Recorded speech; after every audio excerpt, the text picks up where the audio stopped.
Real Earth Films is more than just a film company.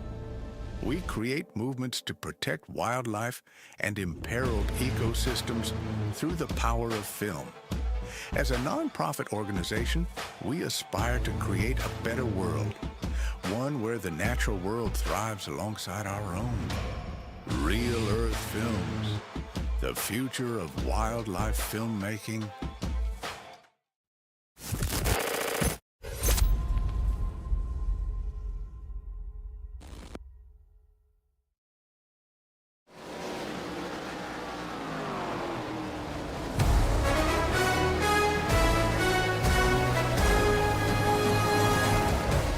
Live from Fontana, welcome race fans one and all back to Green Flag TV, where this afternoon we are set to rumble once again for more racing action here on this fantastic Monday night.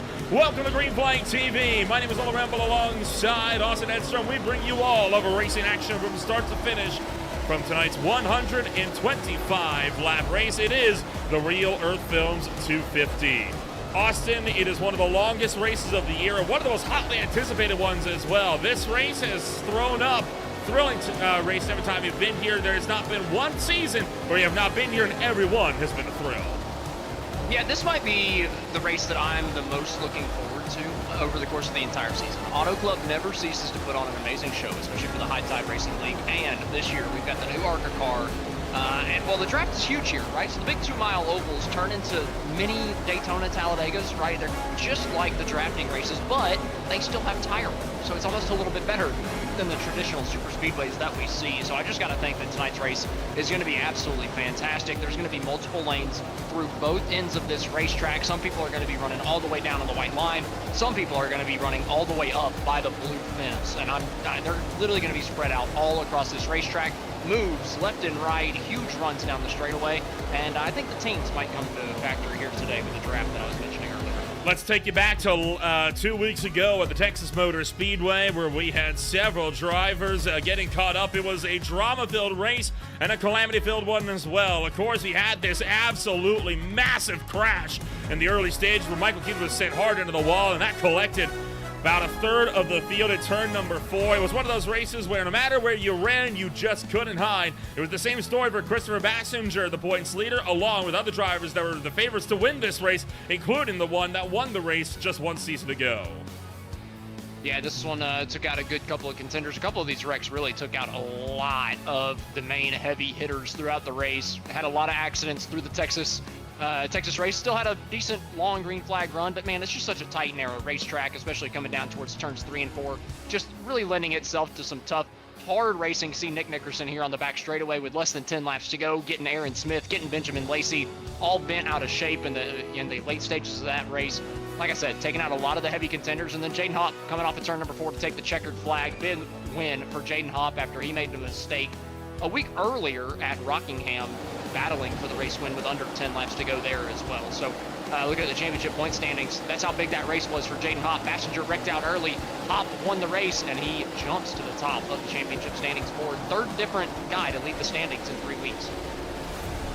It did not take long for Jaden Hopp to find his way to the top of the points boards. Christopher Bassinger still running in that number 2 spot as well, just 3 points out with Coruscant only 6 out. Smith, of course, sitting down the field as well with other drivers still very much in the fray as well. So it's one of those races, right, where the points are still nice and tight. You got 5 drivers within 10, and boy, what a wild night. This is kicking up to be in less than a minute. Yeah, no kidding. And you got to look a little bit further back, too, at Michael Thorpe Jr. back in 7th. He was the one leading the point standings going into Rockingham. 2 races, 2 incidents for Thorpe Jr., and it's dropped him all the way back to 7th in points. Just goes to show how tight this series is so far through, I believe, 7 races. I mean, it's anybody's game, and we still have over half the season left. So at this point, we take things into racing action here this afternoon. The warm-up session just seconds away from finishing up. Austin, anybody you're picking on to potentially win this thing right out of the gate here, or is it going to be one of those wait-and-see moments? Because we got over 30 cars still ready to do battle.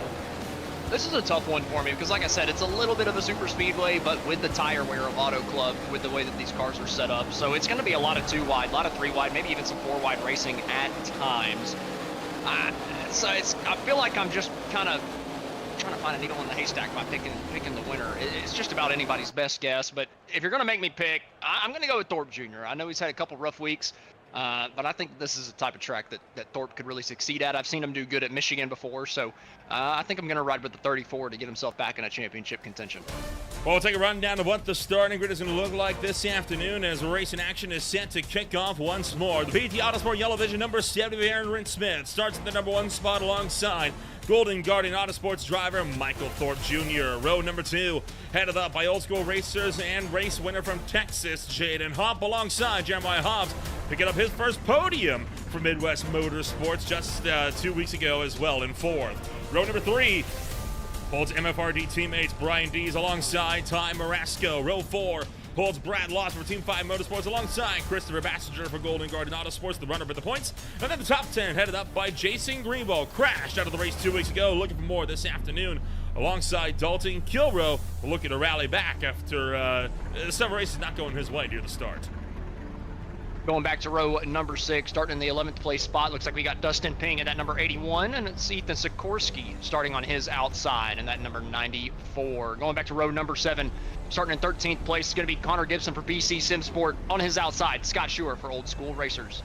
Looking back to the 15th place position, we've got Bob Berry in that number 75, 785 Racing Machine, and then on his outside, we got Wyatt Walker in the number 71. Starting in 17th, we got Mac Massengill in that number 20, and on his outside in 18th, David Leakey in the number 84. Then back to row number 10, Paul Sathmary in the number 24, and then Nick Nickerson, the guy that wrecked out with less than 5 to go, going for the race lead 2 weeks ago. Can he make this race to go a little bit different? And of course, we will look to get through the rest of the field here in short order as we got Sean Willis and Nicholas Kors on 21st and 22nd. Row 12 with Jonathan Campbell and Carter Phillips. Row 13, Michael Keithley and Matt Crockett. Row 14, Kaden Gargiulo and Noah Blackwell. From there, it is Matt Sotomayor and Larry Bell around to the top 30. Closing out the field, it'll be Benjamin Lacey, James Efaw, along with Kevin Foster, Joey Neese, Eddie Hagge, Conrad Whedon, Adrian Loya, Kyle Wellman, John Osborne, and Tanner Marr. Full 40-car field yet again here for the High Tide Racing League, and I'm telling you, man, this series, just consistently with the 40-car counts for the NASCAR races, is absolutely incredible. And at a track like this where you got 4 or 5 different lanes to use through the corners, I got to think that this race is going to be nothing short of amazing. The field coming off of turn numbers 3 and 4. And we are once again happy that you are joining us for racing action here on this beautiful Monday night. As the pace car is down and into pit road, 125 laps of racing ready to kick off. It's go, go, go from Fontana! They're already spinning further back, a couple cars into the grass on the initial start. Couldn't quite tell who kicked that one off, but a couple cars already spinning at the back of the field. Not the way that you want to get this thing started out. It looks like Kevin Foster was one of them. He was starting well back towards the back of the field, and a bit of a stack up on the bottom line, I think, and kind of caused this whole mess. Did not take long for this race to go awry. As we'll jump back and try to get a look in on what happened here. You saw Bassinger near the tail of the field. Of course, he had an AOL from 2 weeks ago, which is why we see him near the tail end. And yeah, just a huge checkup on the inside line. Probably somebody trying to jump the start prematurely, and the field just files in behind, and there goes Wyatt Walker getting turned around. Foster went around. Sotomayor into the infield grass. Osborne caught a piece, and Bassinger just barely escapes down low. That's really frustrating for the guys in the back, because in all seriousness, that wreck started about halfway through the pack, right? Not all the way at the back where the actual guys went spinning. In all seriousness, that started halfway up with, like you said, somebody jumping the start like they weren't supposed to, and then it just caused a kind of Constantina effect like you would see on the interstate. A couple guys just had to check up, and it caused this big mashup. These guys in the back are not expecting everybody to slam on the brakes on the front straightaway after the green light comes out. Unfortunately, Kevin Foster was able to get through at first, but then he had to slam on the brakes for somebody else. Then he got rear-ended. You know, you just can't see past the car in front of you. It's so difficult. Spoilers block a good bit of the view through the window of the car in front. So tough break there for Foster. I find it hard to put really that much blame on him because, like I said, that started 10 rows further up. So the field We'll look to re-rack and restack and go at it again. Carnage at Auto Club Speedway, not something that this league is too unfamiliar with. When we first came here in season number 1, we got one of the some of the most violent crashes this league has seen in its history over from August 21st in 2023. It was just the second race again that this league had ever faced, and drivers like Sean Britt, Kevin Foster, and more took some absolutely wicked impacts. Yeah, this is Sean Britt on the outside, just getting absolutely blasted from behind there. Just about nothing he could do after there was already an incident coming off of turn number 2. A couple cars coming off, then here the 24 way out on the outside. Huge contact, a couple people just committed to that outside groove, and Kevin Foster, well, we just saw him wrecking here on the restart. I don't really think too much fault of his own, but, 2 years ago, gets sent skyward doing a little bit of bait blading.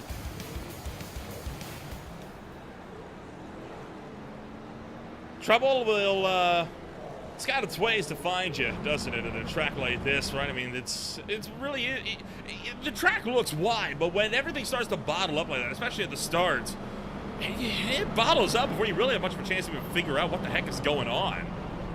Well, and you're also supposed to stay in line before you get to the start-finish line, right? So, everybody is trying to mind the rules, trying to stay in line. So instead of people, poking out to the outside and trying to go by somebody that, timed the restart wrong, they're checking up, making sure that they don't get that black flag that you're going to get if you end up jumping out of line before the start-finish. So, you're just kind of stuck in that lane.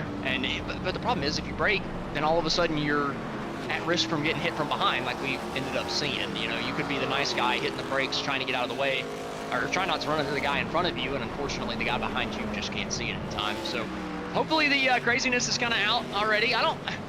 The initial start is not one that you need to jump, right? Everybody is controlled by the green flag. It's not like it's controlled from the race leader. You wait until those green lights pop on your screen. So if somebody went before the green lights, I really don't know what they were thinking. Obviously, the leader wasn't going yet. It very well could have just been that, one guy didn't go on the green light, and the guy behind him did, and then had to check up because, like I said, you got to stay in line. So just kind of a weird situation to start this one out, but I do think once we get going green, I think we're going to get some pretty decent green flag runs in this thing.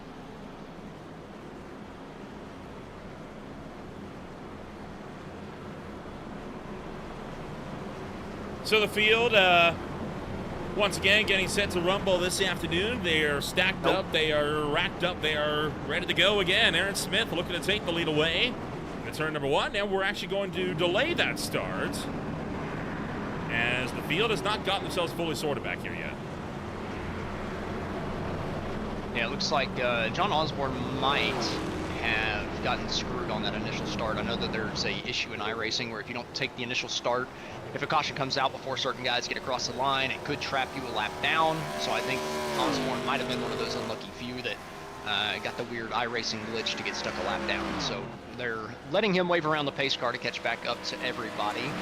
To make it fair, that's one of those black flags that you absolutely should clear, right? He was never a lap down, shouldn't have been a lap down, but he just didn't take he didn't get across the start-finish line before the caution came out, so it trapped him a lap down. Just kind of a weird iRacing bug. Like to see that the league is at least doing what they can to get Osborne back on the lead lap when they should. It is what it is, right? Sometimes you gotta close things out, right? You gotta make sure that everything is squared away. Better to have that than you go green and somebody's not where they should be. I know John Osborne has been victim of that a couple of times this season, so I like the call. Let's give these guys a chance, make sure we're set and good to go. It's a long race, still got a long way to go this afternoon before race action draws to a close. Of course, 91 degrees Fahrenheit in the air. A lot of crosswind, though, 14 miles an hour. That's quite hefty winds for these drivers to be contending with. Yeah, it could kind of create an issue coming out of some of these corners. Not sure exactly what's blowing to the west, so that's a little strange, but blowing, I'm trying to think off the top of my head which direction this racetrack kind of points in, but. And we should be back now. Apologies for the brief drop in coverage as well. Sometimes even us producers have a bit of trouble on the fritz, but green flag is back in the air as Aaron Smith takes off towards turn numbers 1 and 2. The rest of the field, hot pursuit, 3 wide, coming off of turn number 2, this time by looking to get our first lap of green flag racing in. This time, we made it out of that second corner. Yeah, all of us able to get down into turn 1, through 1 and 2 clean, then dipping down into turn number 3. Aaron Smith in the race lead. Thorpe Jr. looking high, coming off of turn number 4, but he went high just a little bit too quick, gonna actually lose his momentum. Here comes Jeremiah Hobbs down on the inside, trying to get the run, but that top side is king. Down the straightaways, you typically get a long line of cars, and right here, Thorpe is getting a huge push down the front straightaway, looking down to the inside of Aaron Smith, but not going to be able to make the move down into the corner. Aaron still running a little bit wider. Thorpe's actually going to get to his left rear quarter panel as we come out of turn number 2, side by side for the race lead up ahead. Thorpe trying to take it away from Smith. Boy, oh boy, double file and a bit of 3 wide as well from the field behind. The Golden Guardian Autosports driver trying to go to the front of this race. Jeremiah Hobbs trying to look to the inside for third as he pushes up with the Good Wrench Services number 3 Chevrolet. Meanwhile, the TWRS 34 is on it, but the PT Autosport 70 rips clear around the high side, and behind them, you saw the 91 get the wall. Tight racing here in the early going on all of these stints. Anytime you put 4 fresh tires on this thing, it's going to be really, really close, tight, packed up racing. Multiple different lines to use. Brian Dees to his outside, trying to get to the outside of Kilroe. He's going to be able to do it. 3 wide here for about the 6th place position. Sorry, 5th place as Brian Dees goes on by, takes that spot away. His teammate, though, Dalton Kilroe, still stuck in the middle, bleeding spots.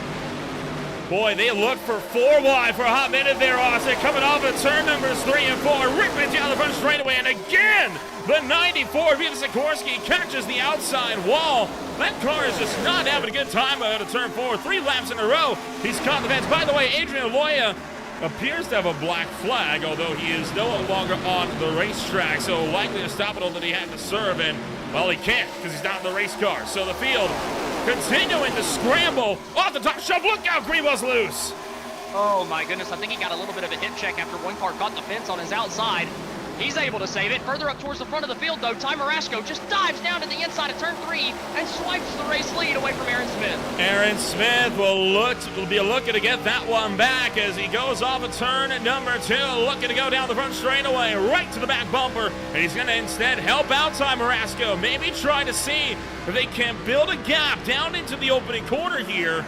But what a hornet's nest it is behind them.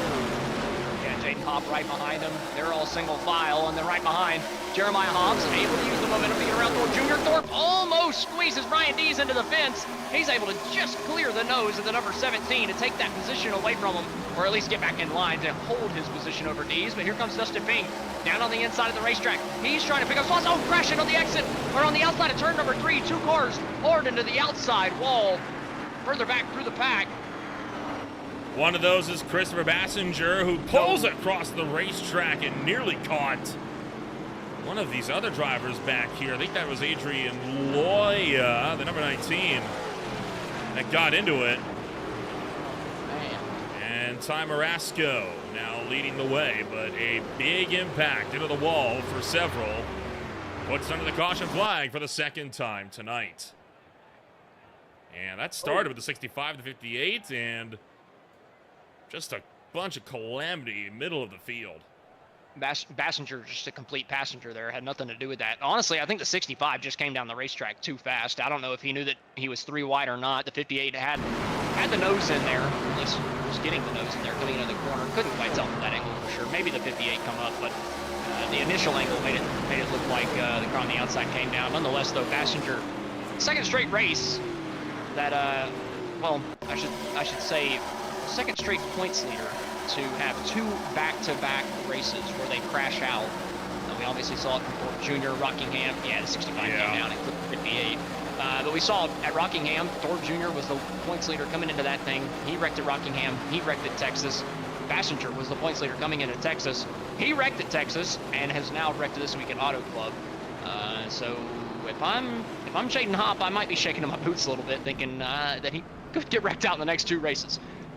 And you saw as well, again, the number 19 having to do a bit of pedaling there to get down to the inside of the racetrack as Bassinger started to pull down right across the racetrack when he was not cleared to do so. So that could have been even worse. Conrad Whedon now with a black flag.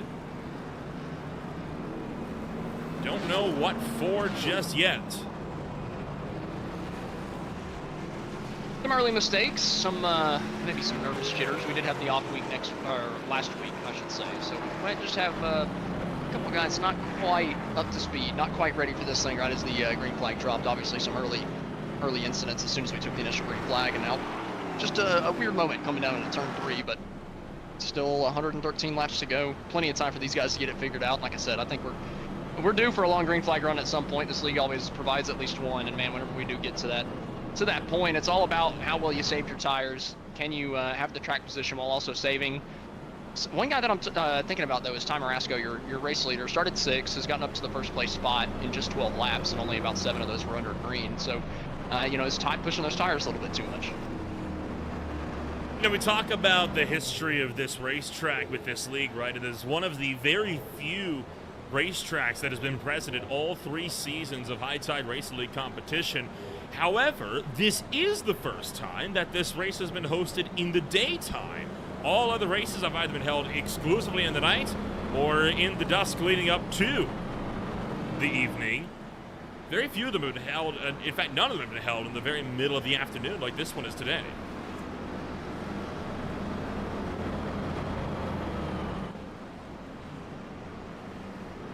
Of course, that could lead to its own challenges as well, right? Especially with the fact that it could take a good bit for this track to lose its temp if any temperature gets worked into it, especially since, we're in Southern California, so that heat's not going anywhere anytime soon.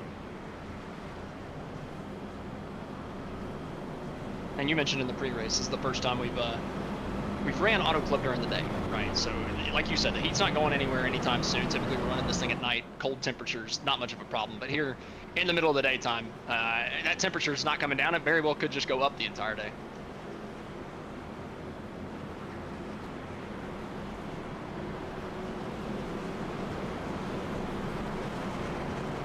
Ty Marasco picked the outside lane for the restart here. Jaden Hopp, last race winner, will hop to the inside. Michael Thorpe Jr. still running up in 4th, with Jeremiah Hobbs in 3rd. Kilroe and Dees run 5th and 6th. iRacing pace car set to make that left-hand turn back down and into pit road. And yet again, we will get racing action underway once more here in Fontana as Ty Marasco jumps on the loud pedal and he's clear by the time they hit the start-finish line. Yeah, Ty Marasco easily clear under the race lead, side by side for 2nd place. No, Jaden Hopp pokes it back up to the outside of the racetrack, files into the 3rd place position. Thorpe Jr. now looking to the bottom. Ty Marasco left the bottom wide open coming down into turn 1 and 2, and Thorpe says, thank you very much, I'll take that, and I'll try my hand at taking the race lead. Going to get on that left rear quarter panel of Ty Marasco all the way down the back straightaway, try to get up to the lead. He wasn't going to be able to do it unless he had a push, and that pusher is Jaden Hopp coming down to turn 3, able to shove Thorpe Jr. clear, but Marasco just drives it in deeper on the outside of the racetrack. He's going to get right on the door of the 34 coming out of the corner, and they're still side by side off the 4. Coming down to the start-finish stretch, Ty Marasco still leads the way, but Thorpe has got the dominant line on the inside of the racetrack. Jaden Hopp is also in the mix as we work it back down to the turn numbers 1 and 2. Off of 2 to the back straightaway. It is still the number 1 car with that outside line supremacy. And how about this? 4 wide down the back straightaway. They'll get it down to triple as we hit turn 3. There's enough room for 4 wide, there's enough room for 5 wide, there's enough room for 6, but I can guarantee you definitely don't want to be 4 wide. Not on iRacing, you do not get the 4 wide call. The most your spotter's going to tell you is 3. So if you're 4 wide, I don't think they're listening. No, they're 4 wide again. They're definitely not listening to me. 4 wide down the front straightaway. As long as everybody is aware that they're 4 wide, you're fine. But Gibson came up a little bit. Now the other car coming down. A little bit of door banging down the front straightaway. I don't quite know what that was about. The 85 just kind of hung a left coming down into the corner. Maybe he wasn't aware they were 4 wide. I'm going to bet a little bit of panic there at maybe the realization. And now 4 wide for 2nd here coming down the back straightaway in turn numbers 3 and 4. 1 car's into the fence. Entering turn 3. Forbes caught in the middle. Hobbs caught in the middle. Sikorsky up top. And Jeremiah Hobbs down low. Meanwhile, Dees attacking his team. Oh, huge crash! Huge crash! Carter Phillips up into the air. Cargiulo into the air. And a hellacious hit coming off of turn number 4. Aaron Smith, one of your championship contenders, is absolutely destroyed, stuck in the infield. That car is not rolling. Huge accident through turns 3 and 4. These restarts are just going to continue to be calamity all night long. I mean, everybody's just all up under each other, coming off the corners. It just takes one mistake, and you get a Talladega Daytona-style wreck. That was a terrifying crash there, and we'll back this up a little bit further here. It kind of started around the 30 of Carter Phillips. Gets into Kyle Wellman. There goes Caden Gargiulo to the inside. That tips the 30 car around. The 18 is involved. Smith goes up the track, and look at the 85 fly into the catch fence. The 70 with a huge hit. 65 getting put on its front bumper a little bit, opposite of a wheelie there for Gargiulo. But I mean, huge incident. Wellman was right on the door of the 30, coming through the corner of Carter Phillips, but that was really because Phillips came off the bottom of the racetrack. Kind of a tough moment there for Wellman and Phillips to the corner. And you saw as well, several cars were forced into pit road as a result of that crash that took place. That is an absolutely monster of an impact.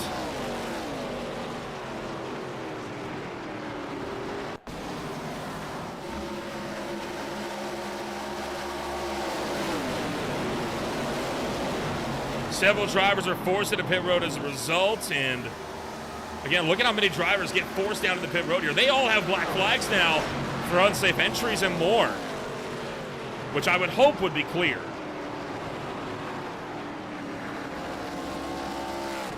I mean, if they cleared the initial the black flag for Osborne, getting black flag for passing up the yellow, even though he's not, or getting put a lap down, I imagine they'll clear black flags for avoiding.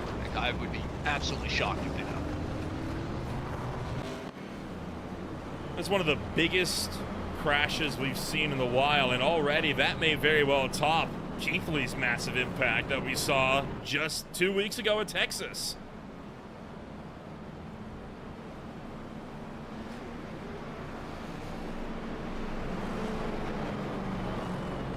I cannot believe that. That was such a violent hit.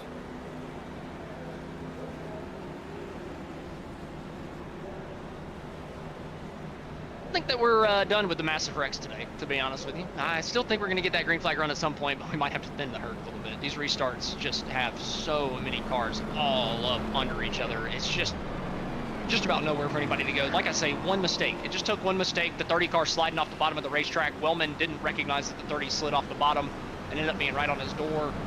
And 30 and Wellman touch. Phillips and Wellman, and at that point, Phillips is a little sideways. People checking up for him, but again, it's kind of like that initial restart wreck. If you're behind the initial guy that's checking up, you can't see why he's checking up. So you're just a little bit later to the brake pedal. The next guy behind you is a little bit later to the brake pedal than you. So it's just a long line of just not being able to see and being late to reacting. And unfortunately, whenever you're coming out of a corner like that, especially turn 4 here at Auto Club, it just gets hectic. So difficult to dodge an accident like that. 40 cars started this race, and not even 20 laps in, we are down to only 34 still on the racetrack. Make that 32 still on the racetrack. Only 30 on the lead lap. Nice, Bassinger, Lawson, Smith, Phillips, Satmary, Sotomayor, and Gargiulo all out as a result of massive impacts early in this race. And it is far from over, because this looks like maybe a race that we see go to a bit of a long haul. Green flag will look to come out this next time by. Marasco's on the loud pedal and away. Yeah, Marasco was having a good battle with his teammate Brian Dees for that race lead whenever the caution came out. Kind of spoiled the battle, but now it's an MFRD 1, 2, 3 as Dalton Kilroe cycles into the second place position, at least side by side for it with Brian Dees. Dees going to be a little bit better through the center of the corner. Kilrow continuing, or at least trying to continue to have that momentum up on the top side. Not quite able to continue it down the back straightaway, though. Dees is going to cycle into second place. Kilrow's going to be third. Right behind him, though, Wyatt Walker. Great run he's having so far. Up in fourth, oh, but he got a shove from Thorpe. Going to bounce him into Kilrow. A little bit of bumping coming down into turn 3 here at Auto Club, but it's those little moments. Those little moments are what can cause a big wreck. They're lucky to get away with it that time.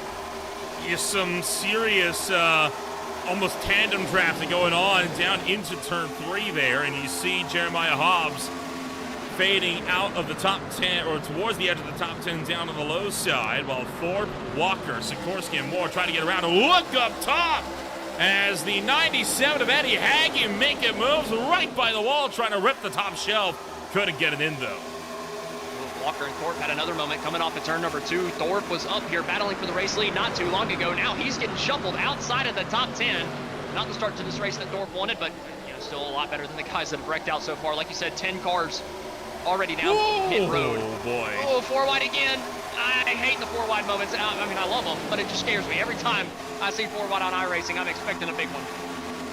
And they're stacking them up on the outside wall, or the outside line as well. Sikorsky kind of checking up the pack there. That's letting the top 3 start to slip away. Boy, this is just a madhouse right now on the back straightaway. No one is working together. And then you see Kyle Wellman making a huge, aggressive lunge at the inside of the Season 2 champion.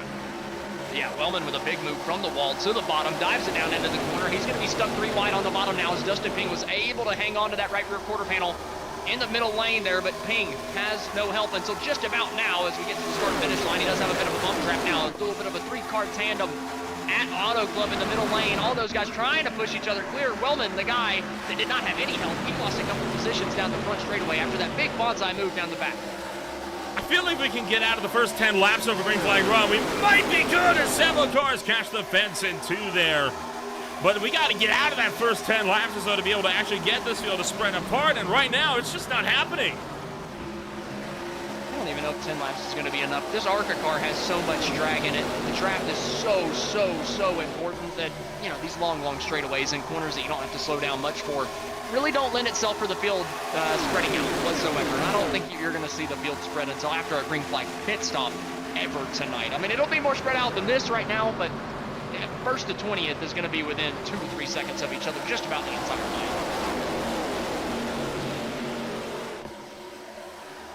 Once again to the back straightaway, 3 by 3 by 3. The top 3 are actually kind of breaking away pretty well here. That would, of course, be because they're all teammates. Marasco, Dees, Kilrow, all running under the Team MFRD colors. But Eddie Haggy and Wyatt Walker both want to disrupt the run, and so does Kyle Wellman, as they are all looking to try to attack. Oh, that's not going to work. Haggy trying to force the issue on Kyle Wellman, and forced to come back down to the inside. Wellman had the nose in. Oh boy, this is just not going to ever end. I'm telling you, we're not getting the field spread that we may have thought that we were going to get at the very beginning. It is clear to me now that there's no chance. Tight coming off the corner, Connor Gibson all the way to the outside. Hobbs in the middle. He's going to give a huge shove to Eddie Haggy down the back straightaway, but it's just not enough to really push Haggy anywhere, right? Gibson still had the run, and Gibson's going to fire it in on the outside of the racetrack. He's going to be middle 3 wide for the 3rd place position. No, he's actually going to be stuck 2 wide on the outside, fighting for 3rd spot. Huge move there on the outside. Gibson trying to get everything. Gibson trying to give it his absolute all right now as the field continues to accordion around at the entry of these corners and then extend on the exit. I certainly hope this entire race isn't like this. Don't get me wrong. I like exciting racing. I got a 125 lap race to call though tomorrow with Indy cars in Indianapolis, so I'd like to have a voice for that, you know. Yeah, if we keep wrecking, you might need to call in a substitute. I'm not quite sure, but almost 4 wide down the front straightaway again. They are 4 wide down the front straightaway. My goodness, just no room between a lot of these guys. Even up at the front of the field, the 2 teammates are now going at it. Ty Marasco's under fire. Brian Dees down to the inside, and at turn number 1, he's going to take that race lead away from Marasco. I feel like this is one of those cases, right, where you got to do something. I mean, these guys are going to catch you no matter what, so you may as well go for try to do some slingshot drafting here. Get different guys of your team out in front. See who can get the pace down more. As you can see, Dalton Kilra has fallen back into the clutches of the midfield. Yeah, Kilroe got passed by one car, Kyle Wellman, and then all of a sudden he is just mobbed. Kilroe's got the speed. He's definitely got the talent to be running up here in the top 3, but it just takes one little moment, one little side draft gone wrong, or you losing your momentum out of one corner, and all of a sudden you're back 5, 10, 15 spots, depending on how bad it was. The one guy that just continues to go forward, Kyle Wellman, has taken second place, and now he's down to the inside of Brian Dees for the race lead, coming off of 2. Kyle Wellman started all the way back in 38th. He is plus 34 on the day so far as he tries to fight it out for the top spots. Around through 3 and 4, Marasco has got his car pinned down on the low side. So Dees and Marasco continue to pull away. Now Ethan Sikorsky battles his way to 3rd. And another look for the lead. Yeah, Marasco down to the inside already. Wellman lost all of that momentum out of turn number 2. Just went backwards and backwards and backwards. They made all that ground up, running the top side. Went down to the bottom, trying to take the race lead. It just was not enough. And now Brian Dees right in the tire tracks, and Marasco coming off at 2. Both these guys went to the bottom side of the racetrack whenever they're not battling anybody. But as soon as they get under pressure, do they change it up? Can they hang on? Right now, it looks like Sikorsky's trying to take that 3rd or 2nd place away from Brian Dees around the outside of 3 and 4. The outside line is just moving. It is so much better whenever you're in a side-by-side battle. Now Dees might be the one to go backwards as he's stuck on the bottom. On board with Nick Nickerson in the number 2 as he is in the midst of a fight. He's got Hagedis outside, Walker in front. He's got Wellman out there as well. And this is what it looks like from the cockpit, right? I mean, all of a sudden, it doesn't seem like there's that much more room on the racetrack than what you got here. Nickerson in a tight battle inside the top 10, trying to do everything he can. But again, stuck on the inside of the racetrack. Not much room whenever everybody's crowding each other. Every corner entry, every corner exit. Nickerson way down on the bottom side of the racetrack, just trying to find any bit of clean air. And trying to find a way to get back up in line. Oh, trouble! Was that Haggy going spinning through the infield grass? Sure was. Off the racetrack, the caution flag will not fly. Eddie Haggy turned into the infield grass, and now Marasco under fire from Sikorsky for the lead of the race. Marasco clears. And a couple of cars catch the outside wall. That has split the pack up a good bit as a result. Take a look back here. Kilroe down on the bottom, 3 wide. Oh, Eddie came down. I agree. And Matt Sotomayor, you see him there. He had just left pit road when that was all going down. And now again, Ethan Sikorsky trying to go to the front.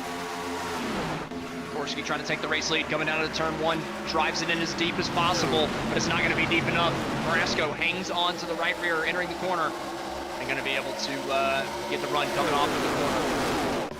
Marasco still in the race lead. Connor Gibson, he's up a handful of spots from the 13th place spot up to 2nd now, all over the back bumper from Marasco, down to 3.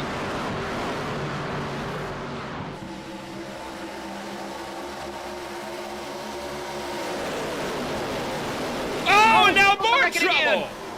That time Nick goes around. He's going to slide it down, keep it off the inside wall, but the caution does come out. And now I think we're going to come down and get tires, so we're definitely not getting any fuel spread. I think that this is the caution for the tires at this point. You got to come down and take a set. 32 laps in. Wyatt Walker down on the bottom. Nowhere for Nick He to kind of go. came up a little too early. Ended up making contact, and Nick just couldn't get out of it in time. I'm surprised that was a yellow flag, honestly. I mean, Haggis wasn't a caution. The only thing I can think of is, like, I guess maybe it counts because it's by pit entry. Could be. Haggy got off the racetrack very, very quick. And I don't know if he was completely, 90 degrees sideways by the time he had hit the grass. But there, Nickerson, just through the exit of the corner, he kind of still staying on the gas pedal, trying to save that thing, trying to get it ripped back around. I don't know. It was a little weird. Maybe they count a little bit of pit entry for the caution, like you mentioned. But it looks like everybody's going to be coming down pit road, taking a set of tires here. And we're not surprised by this either, I don't think. No. I think this is about the time for the fuel window anyway. You might have had another 10 laps with how much we were saving under the caution period, but I know that we do run an abbreviated fuel cell here, so I got to think that this was pretty close to scheduled anyway. I'm seeing 15 gallons of gas whenever I jump in the car, so also, it's not like super abbreviated, but you're not going to get 50 laps out of a fuel tank here. So we were inching up on green flag pit stops anyway. And just as the last of them pull in, the leaders start to pull out. So far, not seeing too much. Well, actually, Michael Thorpe. Oh, never mind. I thought, okay, timing froze for a bit. Yeah, we're not seeing too much in the way of unusual pit strategy. 4 tires in field. I mean, it's a pretty reasonable call. We're a quarter of the way in.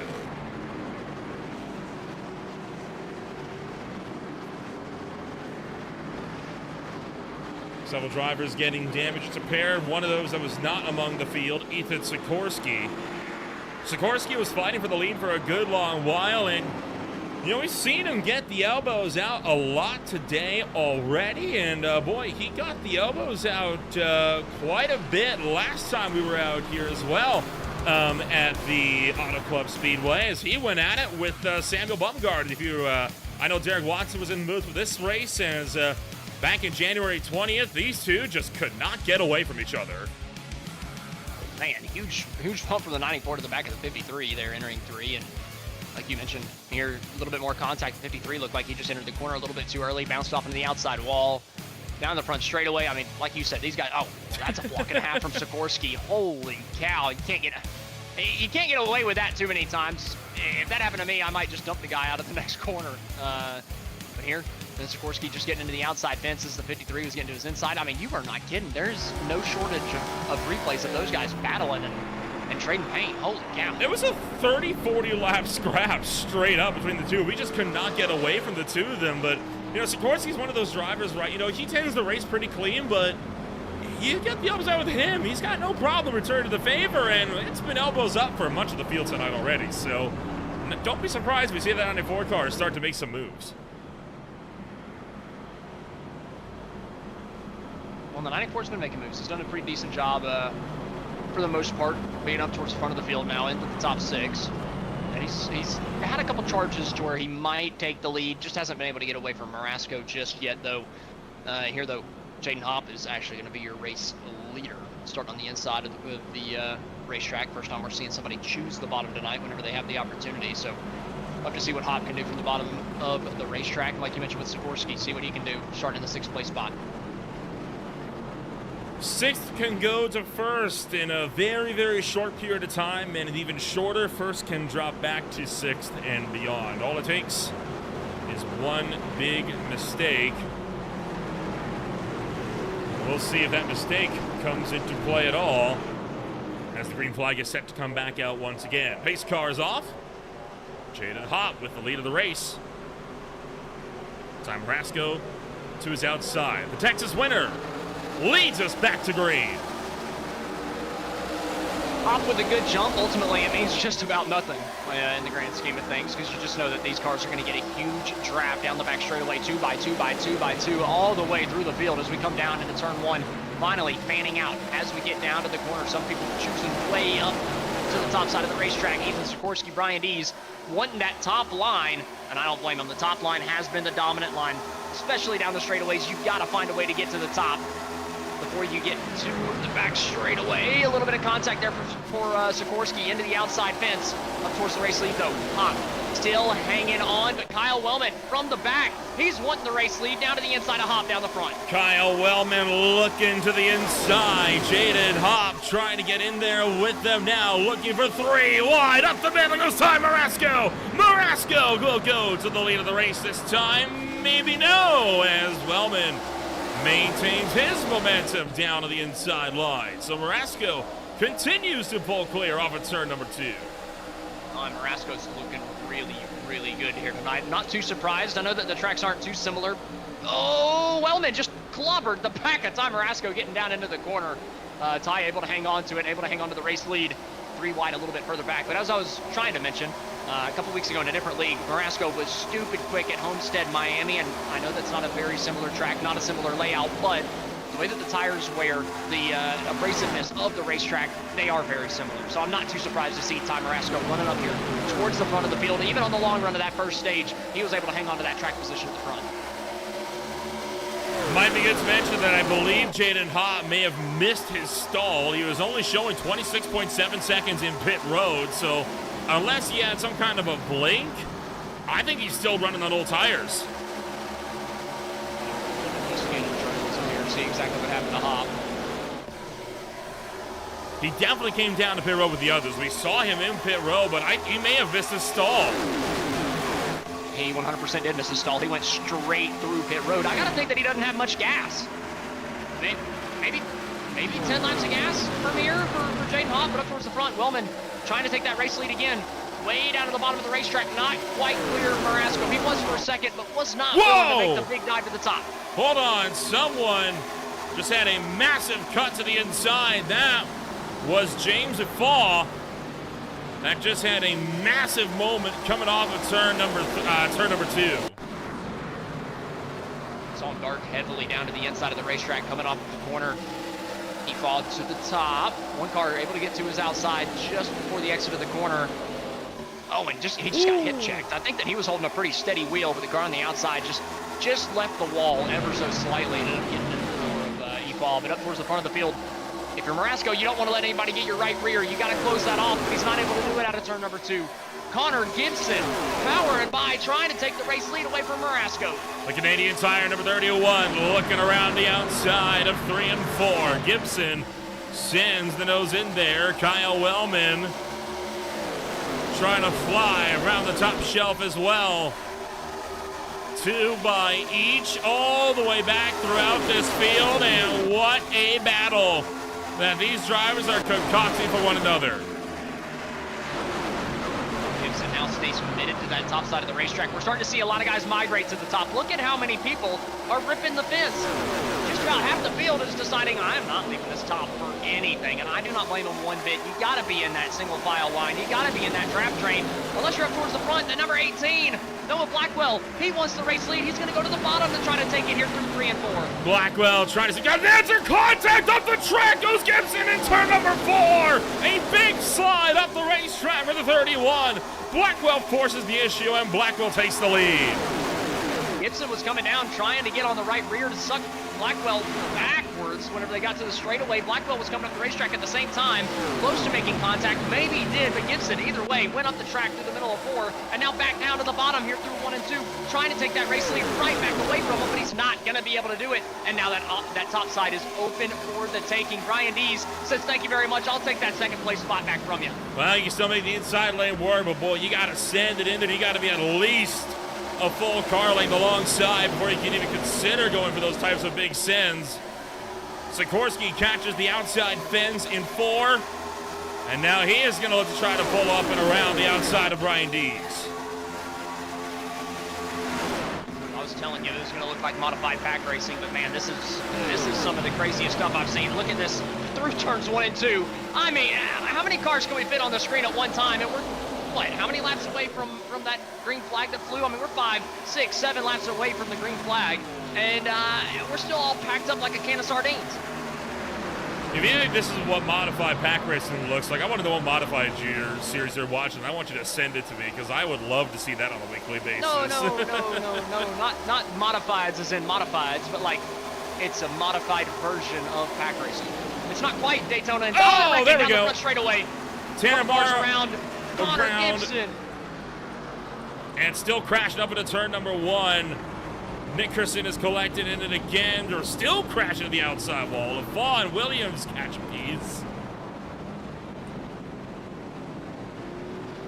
And yet again, we slow it down.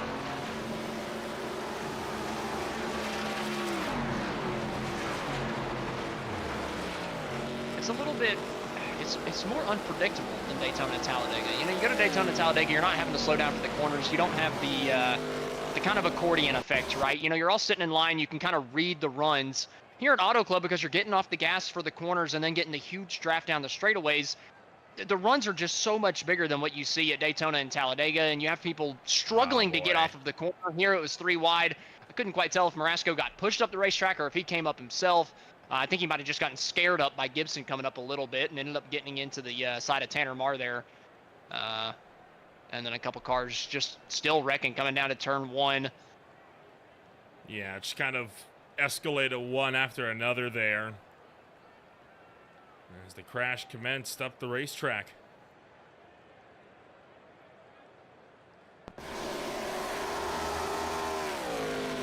Tanner Marr hasn't been too happy with Marasco in recent weeks. Here, you can tell Marasco didn't make contact, but Gibson absolutely scared Marasco up. He was trying to avoid contact from Gibson that ultimately I don't think was going to happen, but Gibson came up so fast that I get what Ty was thinking at the moment.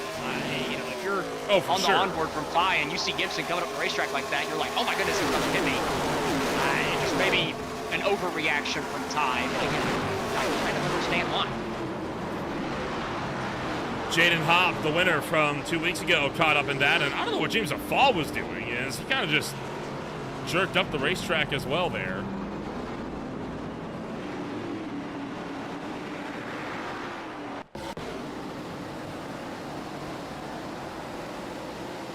Oh boy, yellow flag out once again as Lucky Dog free pass going to take that one around the outside. We're going to take ourselves with a quick step back. When we come back, Sport Racing Action coming at you on Green Flag TV.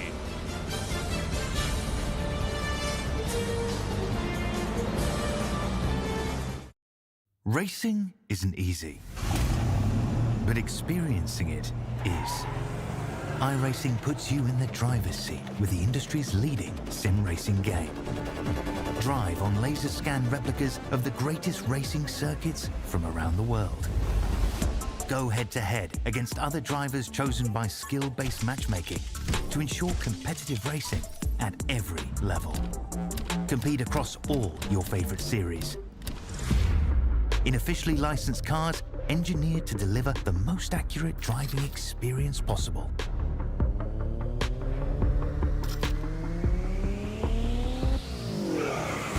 Join a race or host your own with players from across the globe. Race against the computer or in a league with friends. Feel the thrill behind the wheel. Visit iRacing.com.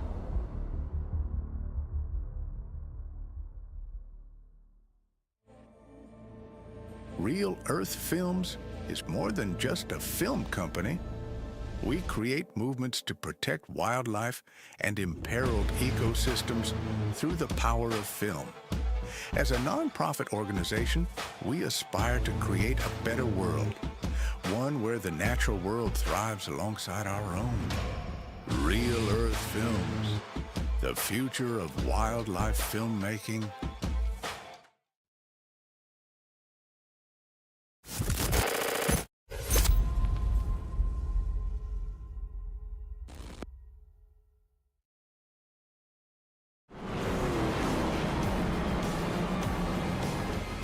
Welcome back to Green Flag TV.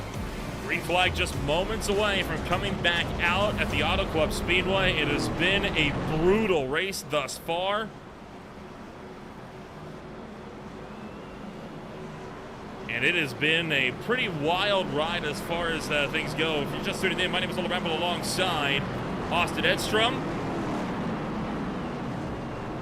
About to restart for lap 48 of 125 this afternoon, and we are already on yellow flag, number 6 or 7 at this point, as Ethan Sikorsky remains up high, Noah Blackwell down low, Eddie Hagee, Jeremiah Hobbs, row number 2, Kilrow, Dees, Barry, Wellman, Thorpe, and Ping close out the field behind. Coming up to the green flag again. Sikorsky with that race lead on the outside of the racetrack. He's going to put the throttle down, easily get through the lead. Noah Blackwell did not get a good start whatsoever. We have not seen the outside line clear the inside line like this all night long. 3 cars all getting clear. Blackwell almost squeezes Hobbs up into the fence. Ethan Sikorsky way up to the top side of the racetrack. Dalton Kilrow looking to escape down low. Eddie Hagee is in the mix. Hagee will look to the inside in 3, not this time. So still 3 wide, down to the turn number 3 this afternoon.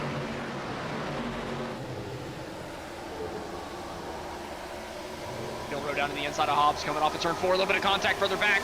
Thorpe Jr. got into the door. Dustin Fain coming off before. Both those guys able to hang on to the car. Thorpe almost came up to the top side of the racetrack. Thought better of it, giving the lane to Greenwell. Bob Berry way to the outside of the racetrack. He is absolutely running the fence, trying to get to the outside of Hobbs. Not going to be able to do it through 1 and 2. But keeping a hold on that outside line of the racetrack. Again, I've said it time and time again, but the outside is where you want to be. Outside lane is the place to be this afternoon. Pack works down to the turn numbers 3 and 4. Sikorsky with the lead of the race still. Haggy maintains his run in second. Here comes Jeremiah Hobbs, trying to take his second podium in a row. And the high time race lead, he sweeps through to third, while Blackwell will drop down to fourth. Side by side again for fourth place position. You mentioned Blackwell to the top side. Bob Berry way down at the bottom of the racetrack, trying to pick up a couple spots, but he's got to find a hole by the time we get to the back straightaway, or it's going to be for nothing. Side by side with Noah Blackwell, not going to work out for Bob Berry. He does have a helper behind him. How much can that inside line push? No, his helper's going to duck out to the outside of the racetrack. Oh, look out! Is that Kyle Wellman going spinning down to the bottom of turn 3? Gathers it up and looking like minimal damage to that number 42 car, but yet again, the yellow flag comes down. A bit of a ding on the left front, sorry. 3 wide coming down the back straightaway. Wellman on the middle. Made a little bit of contact with these a little bit further up, and then I gotta be honest, Dees kind of came up and just wiped Wellman out. I don't know if it was intentional. I think he was probably going for the side draft, but he definitely turned Wellman.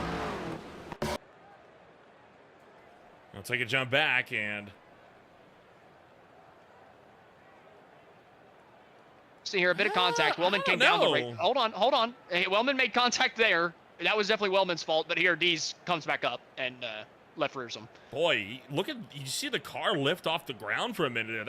Those roof flaps did a good job on settling that car back down. That was close to being a blowover. Yeah, I gotta credit iRacing. That was one of the more realistic spins I think I've seen on the sim. I feel like I've seen that wreck time and time again in real life. Seeing the back end come up, the hood flaps coming up and saving the car. That was pretty daggone realistic looking. I'll take another look back here. And that was the initial moment. And then watch here as Dees again just drifts all the way up the racetrack.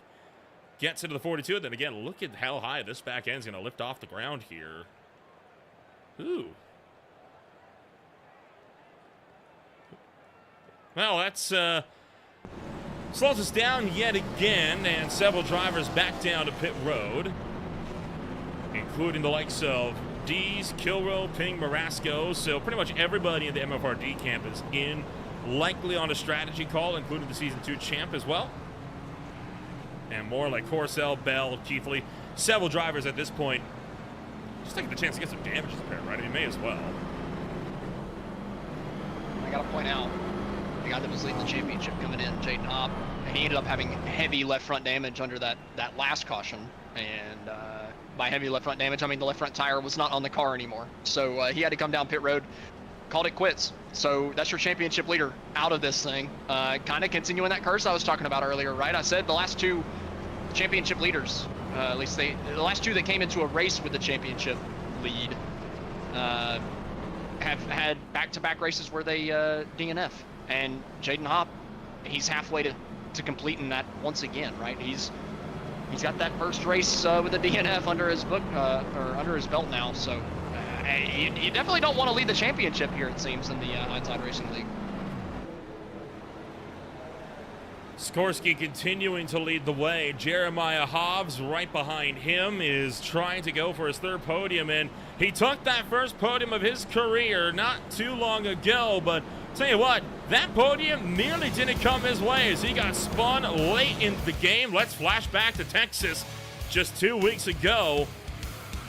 And I mean, it was a spin, right? I mean, Jeremiah Hobbs, he got hooked coming down towards turn number 1. That was with less than 30 laps to go. And despite all of that, somehow managed to rally back and finish his race on the podium, take his first ever Hindsight Racing League podium. I mean, that's not an easy feat to do, and big props to him for doing so. Now looking to go back-to-back with that this afternoon. Yeah, Hobbs has been pretty quick this year at every race that we've seen him in. He's been relatively competitive, been up towards the front of the field a lot of the times. Maybe not race-winning pace, but top 5 pace for sure. And we're seeing it again here. He's been up towards the top 5 just about the entire day. Obviously, just the natural shuffling here of the Auto Club Speedway has dropped him back a couple times, but he's very clearly got top 5 pace. If we could get that long run, just I don't know. At this point, I'm starting to lose faith of getting it. It just seems like the way these cars work at this racetrack, it just kind of leads itself to chaos.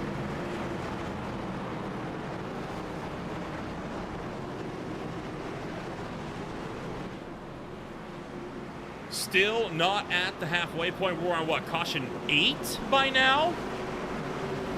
I lost track. I can't count that.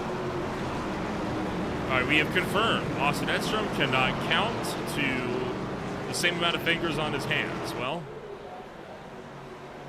I'm better at you. I'm better at you at something then. You don't count thumbs? Why would you not count thumbs? That's what you said.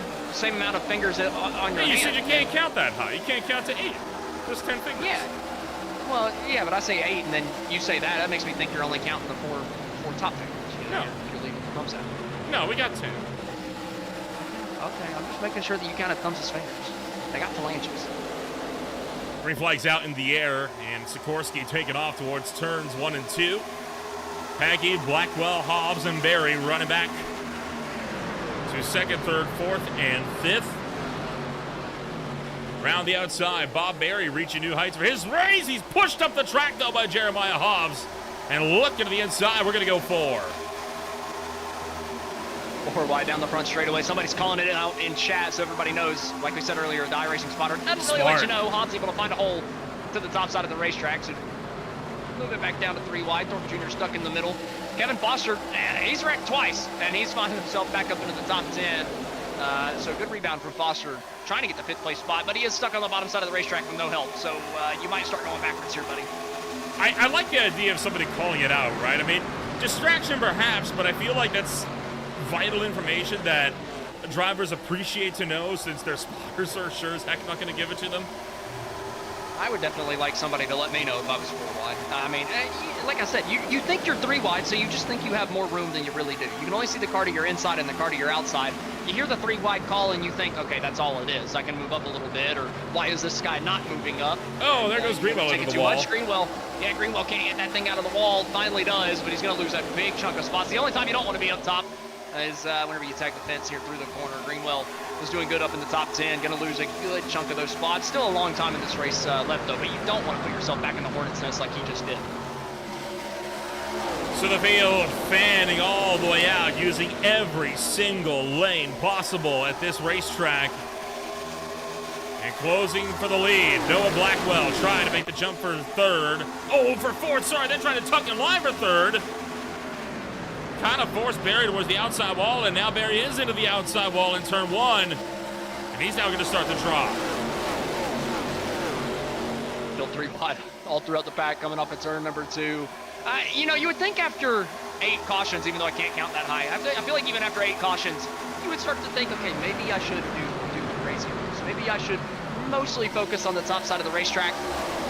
But a lot of these guys are definitely not thinking that way, because there has not been a lack of action whatsoever. It has been ultimate chaos from the drop of the green flag every single time the green flag drops. These guys do not care about how many cautions have been called so far tonight. They're looking to add 1, 2, 3, maybe even 4 more. Probably more than that, but I can't count that high.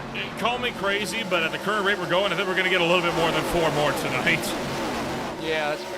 I think I'd agree. You 1 car on the fence here off of 2. Just about happened there. I think that was Lacey. It wasn't just 1. There was like 3 of them in the fence there. Lacey was just the most obvious. Yeah, he had the smoke coming off of it. That's the one I could catch as easy as possible. But it's just still racing so hard. Sikorsky really the only guy that's safe right now. I would only be comfortable if I was in the race lead. So if you're Ethan Sikorsky, you got to be sitting there looking in your mirror with a big smile on your face thinking, thank God I am not back there.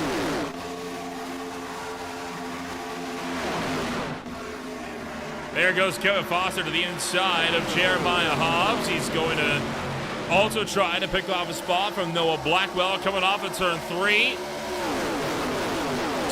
Turn 2. Headed towards turn 3, but Blackwell still pulls clear. That outside lane just can't fight it. I mean, there's just so much momentum up top there with the draft. I mean, what are you supposed to do about it if you're down low? I mean, if you go down low, you got to complete the pass in one corner. That's all it is. If you can't get the pass completed in one corner, you have to hope and pray that there's a hole behind the guy that you're trying to pass. And if that hole gets closed up by somebody else, Benjamin Lacey getting plowed from behind, had a spin, and one more car going wrecking down to the bottom and then back up to the top. That's Kyle Wellman back into the door of Brian Dees. Multiple cars stopped in the middle of turn 2. John Osborne down in the grass as well. I mean, that's caution number 9, I think. And so it continues.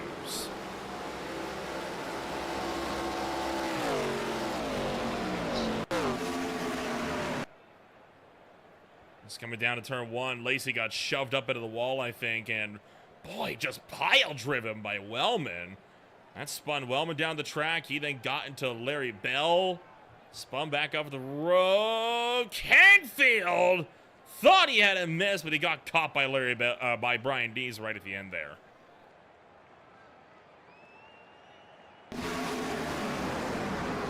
I don't know what the heck happened. I mean, that was such a weird incident. Here you see John Osborne spinning out as well down low.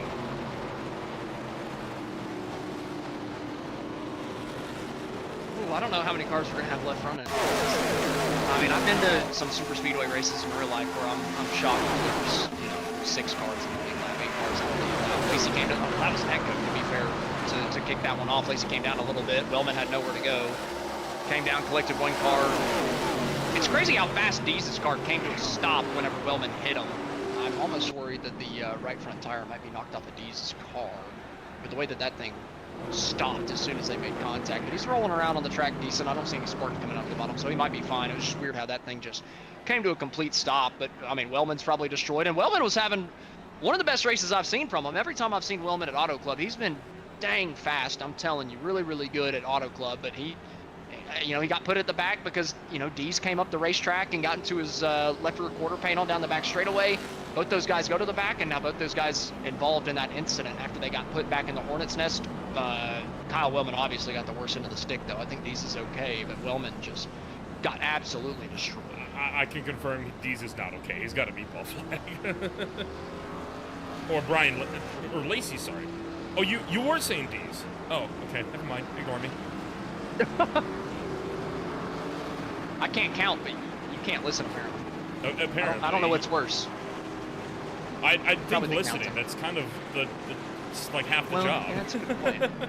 that is kind of what you're building your channel on, right? So if you can't listen, yeah, that's kind of tough. I don't know what to tell you, buddy. Maybe I should just leave the broadcast booth. If you only have yourself in here, you don't have to listen to anybody. So basically what's going to be the case for OMSRL coming up in 2 weeks? Sure, we'll go with that. What? I'm a one-man show on Tuesdays. Except for how many tomorrow. laps? How many laps do they run? How much pain are you putting yourself in? About 40 to 50 laps less than what we got here. Oh, that's not too bad. No, it's really not. But yeah. I mean, and the racing's good too. So before we get to the Daytona or the next opener for OMSRL in 2 weeks, though, they got the OMSRL 500K coming up tomorrow. 500 kilometers, 125 laps. First IndyCar race that league has ever hosted. It's a one-off event. Going to be fun.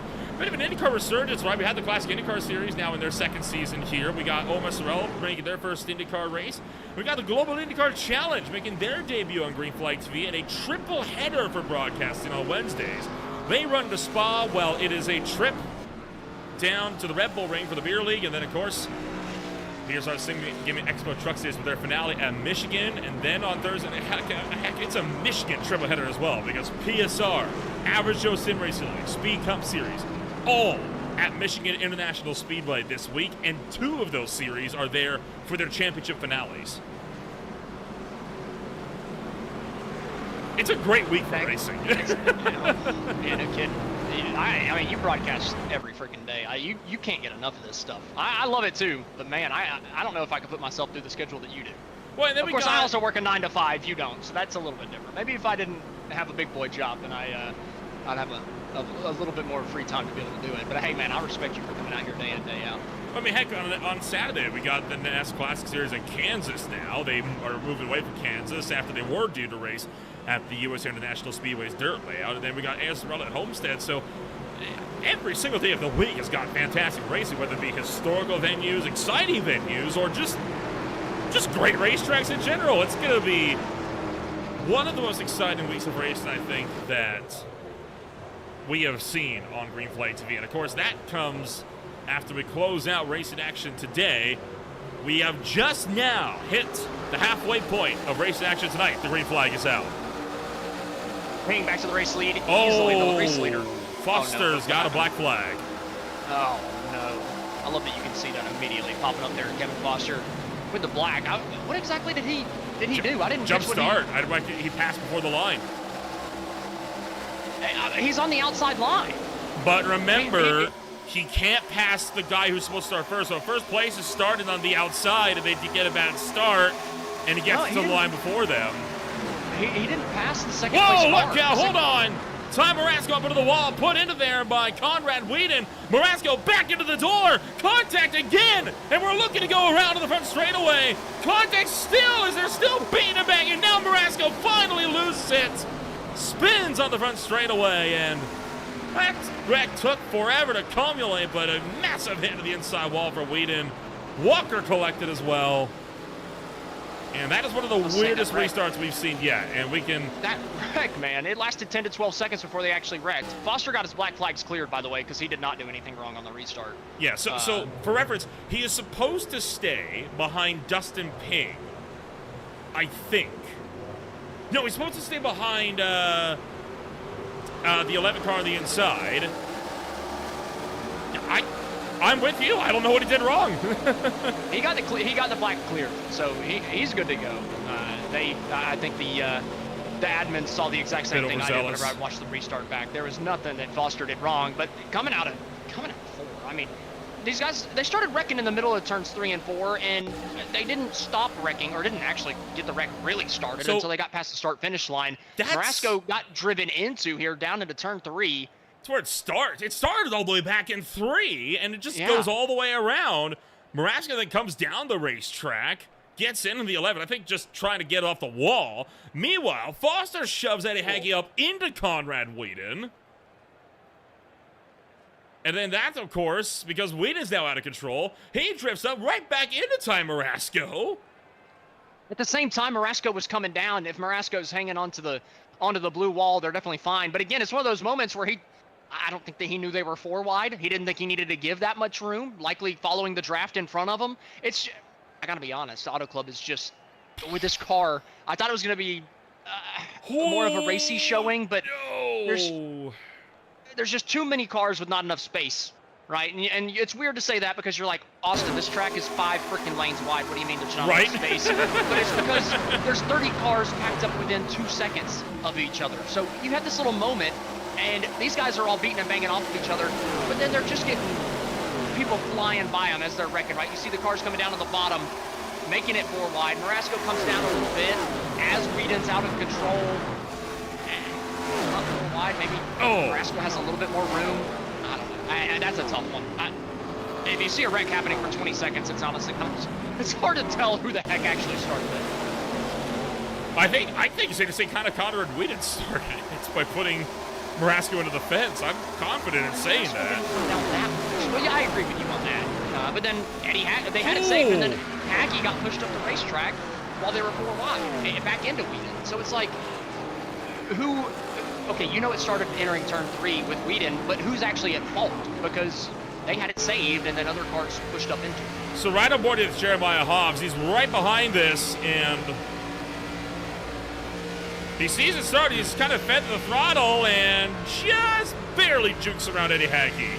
That's a great job. So that's not a sight you want to see right in front of you. Hobbs did a hell of a job to get through there, but Marasco came down half a lane, and if they're not wrecking below him whenever he does that, if they're not bouncing off of each other, everything's fine. But because they're bouncing off of each other and you got 2 cars trying to save their race cars already, Whedon doesn't have that thing completely under control. Just that half a lane that Marasco came down ended up being the decider, but I still wouldn't put the fault on Marasco because he got moved entering turn 3, and then Whedon got drove into exiting turn 4. I don't know. That's probably the biggest definition of a racing incident I've seen. It's just unfortunate that we've seen 10 of them so far tonight.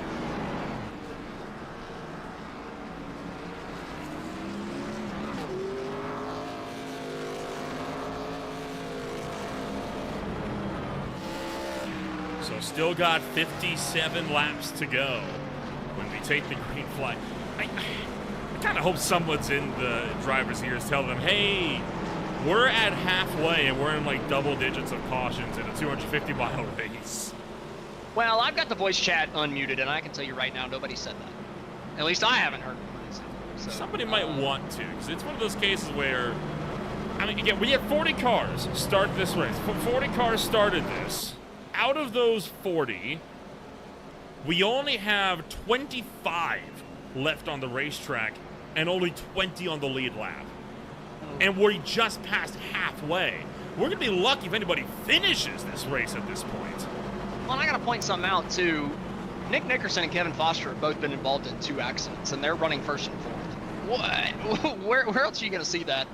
Heck, they've both been involved in multiple incidents tonight. That's what I'm saying. They've both been involved in 2 apiece, at least. That's just what I can remember off the top of my head. There have been so many in here, and we all already established that I can't count. So it could very well be 5 or 6 that they've been in by now. But, you know what? All that matters is that you somehow get that thing fixed up and you lead the last lap. And right now, Nickerson's looking good. I'd rather be up front out of the sucker hole or out of the chaos in the back. So hopefully they get the wrecking out of the way already.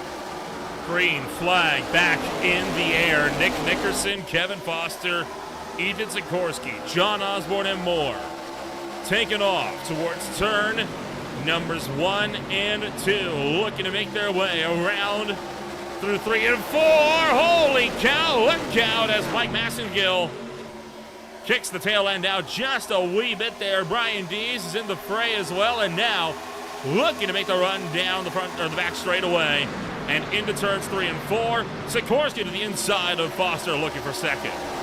He's not going to be able to clear him coming off the turn 4. Foster's got the run. He's got the momentum down the front straightaway. Does Sikorsky side draft him to try to pull him back? Not even going to be close to being able to. Just did not have the speed off the corner. Foster going to give a huge shove to his teammate, and Nick Nickerson coming down to turn 1. That outside line is lined up perfectly. It's going to be so tough for Sikorsky to find a hole before he gets off the turn 2. The number 2 car pulling clear, looking for 4 wide off of turn number 2. Kilrow to the inside. And the 71 Wyatt Walker trying to get into the mix here as well. They'll get it quickly back down to double, but boy, they went for it out of 2. Whenever these guys get a chance, they're going to put it 3. They're going to put it 4. I feel like at this point it's a self-feeding cycle, right? Because we're at the point where it's like, okay, well, we know a caution's going to come out quickly, so now we're all getting desperate because we want to make up whatever spots we can, and that just contributes to it. I'm gonna tell you right now, if I ever see the official series going to Auto Club in the ARCA car, or Michigan for that matter, I am skipping that week. There is no chance. If the league race is this chaotic, yeah, I'm fearful, but I'm rightful to be fearful in this scenario. Thornton Jr. going to the inside for 3 wide, but there's just, the draft on these cars is too big, man. Way too big. Look at how few cars are left as well in comparison to like what kind of a massive field we had before. This racetrack has been brutal to these guys tonight. We saw it 2 weeks ago in Texas, right? We had about half of the field finish. That was more because Texas was so narrow that, 2 cars would get together, one would ping pong off the wall and end up catching about 5-10 other guys out in the wreck. They just couldn't get slowed down in time, or would try to make evasive maneuvers and then just not work out very well. Here it's different. It's just because we're all in a huge pack. I said modified pack racing. And that's what it is. This is a different version of Talladega and Daytona. And now 4 wide again in the middle of 3 and 4. Keith will get a take to the apron while Gargiulo jukes up high, and they'll again get it back out to 2. Now looking for the lead is Kevin Foster, the Canadian, pouncing on Nick Nickerson.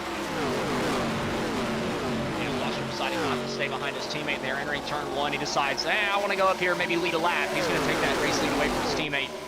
relatively easily through 1 and 2. Now Nickerson just going to give him the bumper down the back straightaway. Both these guys working together. I know they're battling a little bit, but that very well could have been a pre-planned switch, right?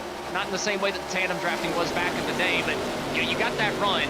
You got the 1-2 locked up right now. If you make your teammate in second place check up entering turn 1, you make him, or you put him in a bad position to possibly get past entering that corner. So if y'all start passing each other, but not slowing each other up on the exit of the corner, it kind of alters that a little bit. Could you see some strategic swapping between teammates if we see 2 or 3 teammates ever get at the front of the field like we have right now with Foster and Nickerson? I feel like the swap drafting, as useful as it can be in IndyCars, I don't think it's something that you can reasonably attempt here. It just takes too long to complete a pass to make it viable. I would normally agree with you, and it's not to pull away, right? Typically you see in IndyCar they do that to help them pull away from other cars or to catch up to another single car a little bit further up the road. Here it's a defense mechanism. The second place car is passing the first place car so that the second place car doesn't get passed from the third place, because you would rather your 2 teammates be at the front because you can both defend. That second place car can defend at a moment's notice if they absolutely have to, but as soon as he gets put under pressure from that third place car, instead of you doing that swap draft entering the corner, then that kind of ruins your advantage. Right here we're seeing Nickerson and Foster be able to control this race because they don't necessarily care who's leading right now. It doesn't matter. We still got 50 laps to go before the pay window actually opens. If you swap draft right now, entering a corner, that car behind just goes all the way down to the bottom of the racetrack. The guy in the lead just lets off the gas a little bit more than normal. They won't have the pressure from behind to get past because they were in the lead, and they just let that second place teammate go right on through. We've only seen it once, so maybe it was just Foster wanting the race lead. I can't say for sure just yet, but if we start to see them do that more often, then I would say that it would be more strategic. Saw Bob Berry go down a lap there as well with some pretty heavy rear end damage, which is why he is just crawling around this racetrack, just trying to hope that he can pick up some extra spots here before the end of this race. And now,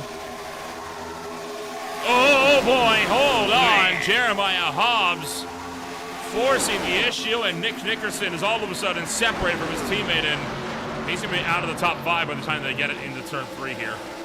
Through 3 and 4, Nickerson went for it way too late. He got side by side with his teammate in the middle of turn 4. If you want to make that thing work, you want to take that race lead and not cost either of you any spots, you got to dive in and take the spot at the very beginning of the corner, like Hobbs is doing down into turn number 3 right now. This is the only way you can really do it because you both get cleared back up to the top side of the racetrack. Hobbs going to dive down to the bottom of turn 3 and easily take that race lead away, and he's going to bring somebody with him. Noah Blackwell from way further back somehow was able to take that spot from Foster. So Blackwell and Hobbs continuing to run 1, 2, and 3. Kevin Foster is in the fray as well. 10th and a half between Hobbs, Blackwell, and the number 8. And still, they battle their way down the back chute. Now, Noah Blackwell going to look for the top spot. He almost makes contact with the number 3 as he tries to steal the lead in 3 and 4. But I think with that late block from Hobbs, he might be able to fend him off. Yeah, put Blackwell off just enough. Hobbs turned in just a little early to the corner, or at least earlier than Blackwell was expecting. The thing is here, though, Hobbs didn't have any help down the front straightaway. It took Kevin Foster the entire straightaway to get to the back bumper. Oh, he's going to do it again. He turned in too early and hit the door of Blackwell there entering turn 1. Both these guys still going to be side by side all the way through turns 1 and 2. Again, Hobbs does not quite have the help. They're side by side for second, but Foster's going to push forward. The difference here, though, Blackwell did not have that side draft that he needed. Foster's going to be able to cycle to the top side of Blackwell down the back straightaway, and that top side is still rolling. Hobbs, though, more committed to the middle here through the center of the corner. Critically, look at who's linked up. The GFR teammates are linked up again. Oh my goodness! 2nd, 3rd, 4th, and 6th, all into the outside wall. And I was about to say, the 2 are lined up, and they can try to make moves now together. But Foster just abandoned his teammate to go down low with Blackwell. Foster down at the bottom side of the racetrack here, too, trying to take second place away from Noah Blackwell. Not quite going to be able to do it off of turn 2. And again, you just get stuck down there, and look at how far back Foster goes. Now stuck side by side for 3rd. Now stuck side by side for 4th. Before we even get down to the corner, he's got 5th place to his quarter panel. Now he gets a little bit of it back, entering the corner, able to get side by side for 3rd. But again, coming off of turn 4, if he doesn't find a hole, he's just going to go backwards again. He's got some draft help from behind, but it's not as much as that top line, who is just rolling 5, 6, 7, 8, 9, 10 cars all just lined up, pushing each other down the front straightaway. 3 wide for a moment off of 4, deeper in the pack here, while they're 3 wide up towards the front. Foster in the mix, Lakey in the mix, and now Thorpe caught in the middle. Keithley goes evasive to avoid tracking up into the 34. Now Foster trying to look down low as Thorpe looking to try to battle through in the middle of this. And boy, Kevin Foster's connection starting to spite him here.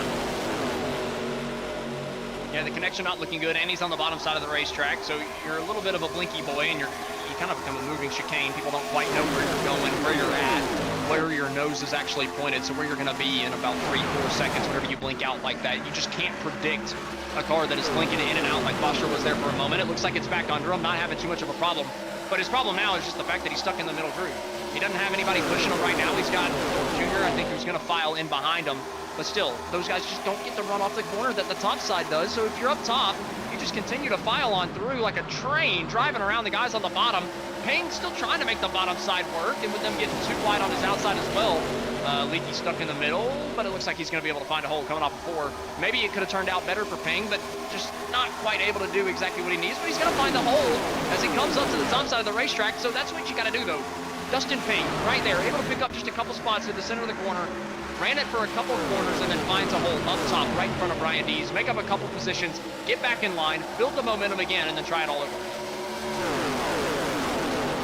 So Hobbs, Blackwell, and Moore all continuing to scrap it out with one another at the head of the field. In fact, the top 2 started to get a bit of a 2-10-second breakaway here, but Nick Nickerson is quickly running that back down with David Lakey. I think all they needed to see was them starting to pull away, and they was like, how about no? We want to still fight it out here when the time comes. So the race in action will continue.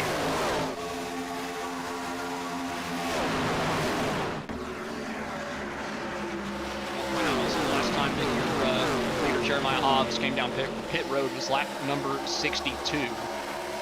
Currently on lap number 84. So about 22 laps into this run, I got to think we got another 15 or so laps on gas. So if we can keep this thing green, we are going to see green flag pit stops by the end of this race. And that's whenever you can really start seeing the field spread, because you're going to get some guys that are just better getting on pit road than others, some guys that are just better getting off of pit road than others, and maybe even some 2-tire strategy, because the tire wear doesn't look like it's too significant. You might be able to get away with a 2-tire pit stop, cutting 7 seconds off of that pit stop time and being able to jump a ton of this field, if not the entire field, and maybe even getting a gap to where the draft doesn't matter as much.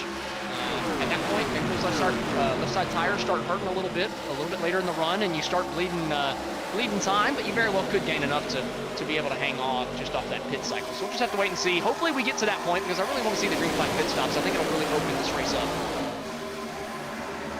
Everyone right now completely fanned out. Thorpe with a huge lunge to the inside. What a battle we have had so far throughout this race. I mean, this has been absolutely fantastic so far. And it is a battle that is going absolutely nowhere. Holy cow, 5 wide into turn 1 there. They got it back to 4 and 3 quickly, but they did it for a minute, and Kilroy went 4 spots in 1 corner. Oh, and around goes Dustin Ping! That's going to collect a couple of them here. One car wallops the inside fence, and, well, Austin, I think that spells an end to any kind of green flag pit stops. Yeah, that's a pretty safe bet. I'd have to agree. I'm kind of heartbroken. I really thought that it was going to open the race up a good bit. They're coming off the corner. Ping hit Sikorsky in a bump draft, and whenever he hit him, it just offset his car, or it upset his car. He just immediately turned left whenever he got into the back bumper of Sikorsky, and I don't think he turned the wheel left. It's just he hit him so hard that both those cars got drugged to the inside of the racetrack, and Dees was on Ping's back bumper, didn't have the same issue of the car jolting to the left, and unfortunately it just turned Ping right around because he went left and then came right back up as Dees was all over his back bumper. So that's kind of a tough incident. At the end of the day, I guess I guess it's kind of Dees' fault because he got into the right rear ping, but I mean, it's just because the 2 cars in front of him got jumbled up so much. I mean, ping hits the course speed 181 miles an hour, instantly lost 3 miles an hour of speed, jolted to the left side of the racetrack. And, well, unfortunately, Dees, like I said, he was coming with a head of steam. He was going 183, so had 5 mile an hour on him. Woo! Out of nowhere. Nicholas Coruscant. Did you see him just barely avoid the 53 right on board with the number 40 entry?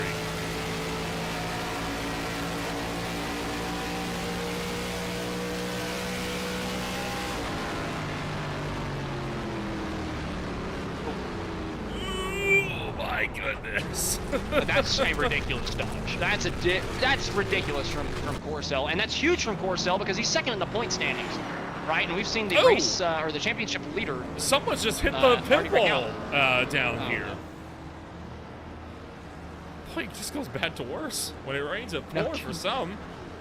But credit to Coruscant, like I said, the championship leaders wrecked out of this thing. I think about half of the top 10 have wrecked out of this thing at the championship standings. So for Coruscant, as long as he finishes this race, man, even in the top 10, I'm looking at him taking the points lead after this thing. So if you're Nick, things are looking good, especially after missing that one. Doesn't have the track position right now, but we've seen it's pretty easy to go from the back to the front, or at least it's very possible. Now, I say that, but a lot of these guys are starting to figure out the top side is the best side. We saw earlier a lot of guys migrating to the bottom of the racetrack through the corners, into the middle, running all types of lanes.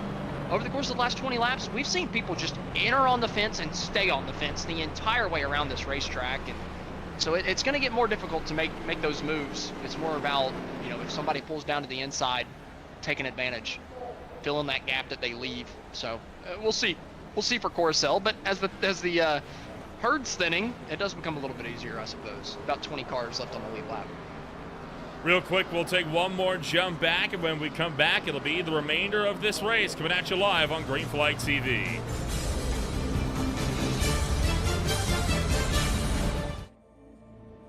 Real Earth Films is more than just a film company. We create movements to protect wildlife and imperiled ecosystems through the power of film. As a nonprofit organization, we aspire to create a better world, one where the natural world thrives alongside our own.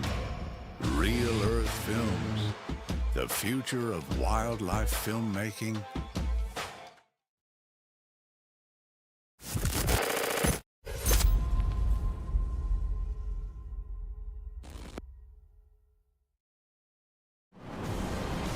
Welcome back to Green Flag TV. Moments away from returning to racing action here at the Auto Club Speedway. Sit rep on the field after this latest yellow flag. 40 cars started this race. Out of those 40, we are down to 23 and only 20 on the lead lap. Brian Dees has a black flag given just seconds ago.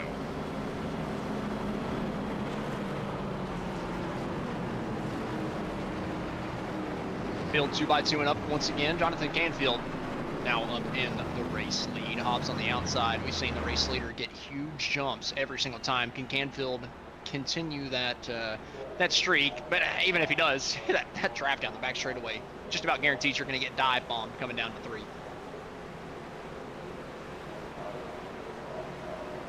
Pace cars off. And yet again, this field takes to the green flag as Jonathan Canfield, who did not pit under that latest yellow flag, the only driver not to do so, leads us back.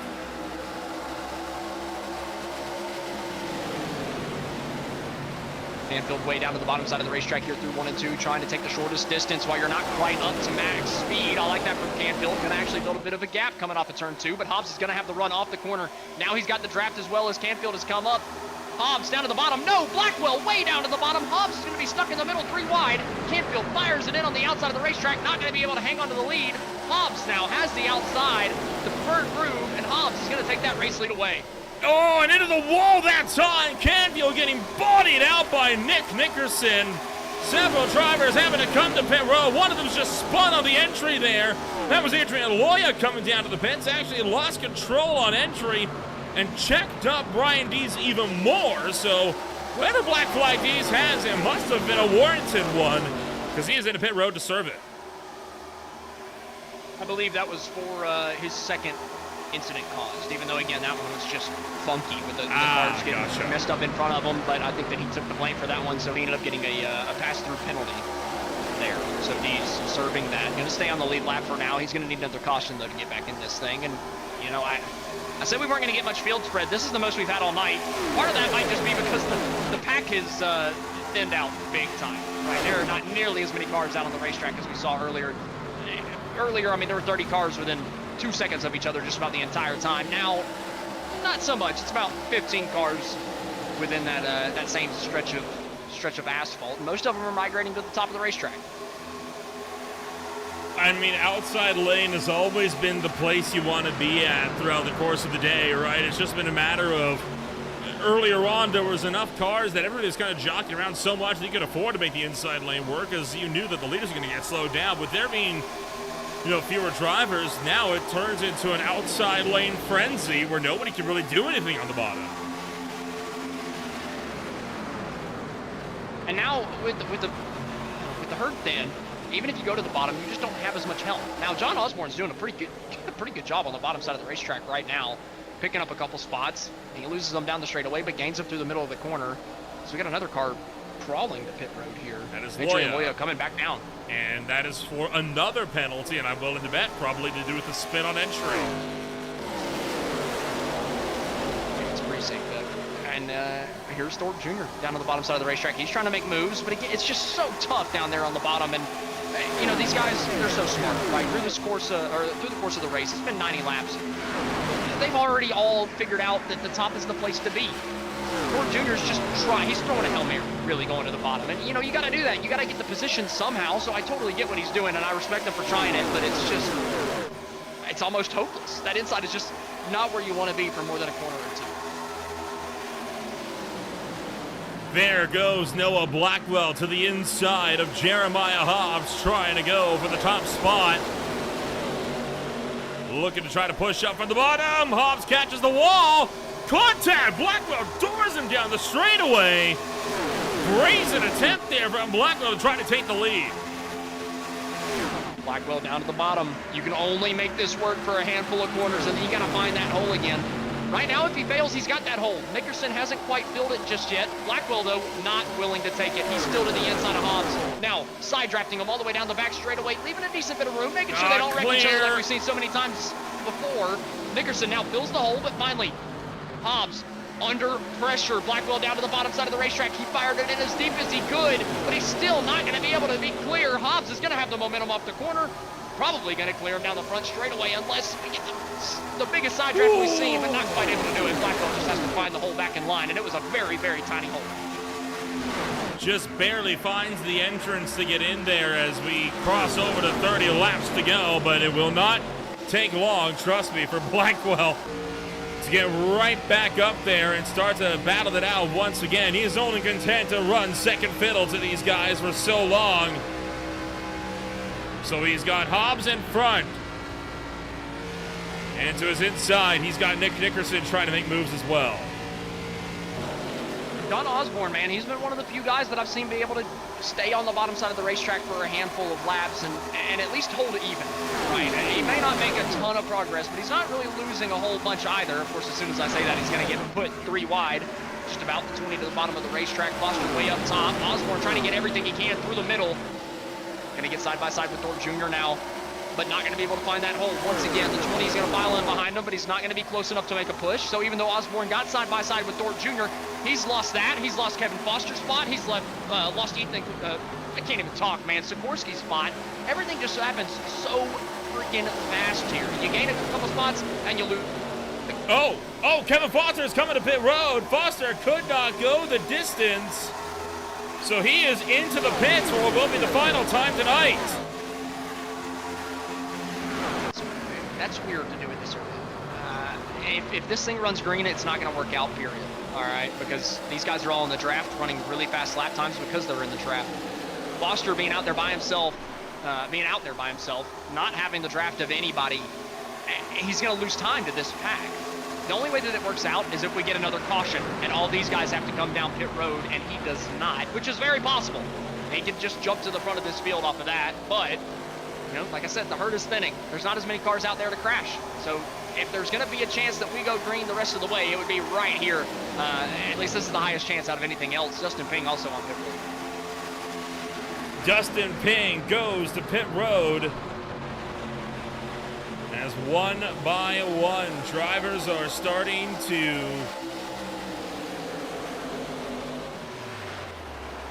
trying to make something happen here, as you hear one driver clutching and coasting in turn 3 as these guys pass by. So there's a few guys in it that are clutching. They're not safe to go the distance here, Austin. No, they're definitely not safe to go unless you're saving them, right? We've seen it from a couple people before. Dalton Kilrow loves to do the old clutch and coast strategy, so I wouldn't be surprised if it's him doing it. I'm going in his cockpit. Yeah. Kilrow at the very back of this pack is clutching into every corner, running the lower side of the racetrack so he's not on the throttle quite as much, and then still being able to stay in the draft of everybody. And it's very reliant on him staying in the draft. You save a little bit of gas in the draft, and then you're able to clutch into the corners and just hang on to it down the straightaways. So a couple of these guys towards the back look like they're trying to do that strategy, and I can't say I blame them. That might be your safest bet at this point with the way that this race has been going so far. Several cars trying to put the clutch in and see if they can't make the distance here. It's going to be a tall order, though, to make that happen. All of a sudden, it's a fuel mileage game, and when we had what chaotic of a first act to this race was, did we really think it was going to turn into this at the end? No, not at all. Corcell's doing the same thing right in front of Kilrow. Oh, look at the slider. Oh, look at the crossover from Hobbs. Oh, man, if he couldn't get clear, it wouldn't have mattered, but just because he was able to get back clear of Blackwell, that's a huge move. And Nick Nickerson able to get clear as well of Blackwell. He's going to dive down to the bottom side of the racetrack, though. Blackwell trying to cover that gap, trying to get out to the outside of Nick Nickerson. Not going to be able to do it off of turn number 4. Nickerson can slide back up in line. That second place is his. Nice and firm, and it's going to be a huge shove down the front straightaway. Does he decide to make the move down to 1? Now, another caution will make it so we are good to go the distance on the fuel numbers, but they got to get that caution first, and with there being only 14 cars in this leading pack out of the 40 that started, the odds are slimming rapidly. Well, and with a lot of these guys fuel saving too, you got to think those guys aren't going to wreck, right? They're at the back of this pack, fuel saving. They're not really pushing the issue. They're not putting their car in any dangerous positions. So guys like Kilrow and Nicholas Coruscant, like, they're at the back of this pack, not even really participating in the pack. They're just taking all of the benefits of being at the very back of it by saving gas, being in the trap, continuing to have fast laps, while also saving fuel. So in all seriousness, there's like 12 cars out here racing as hard as they can right now, and they're all glued to the top side of the racetrack.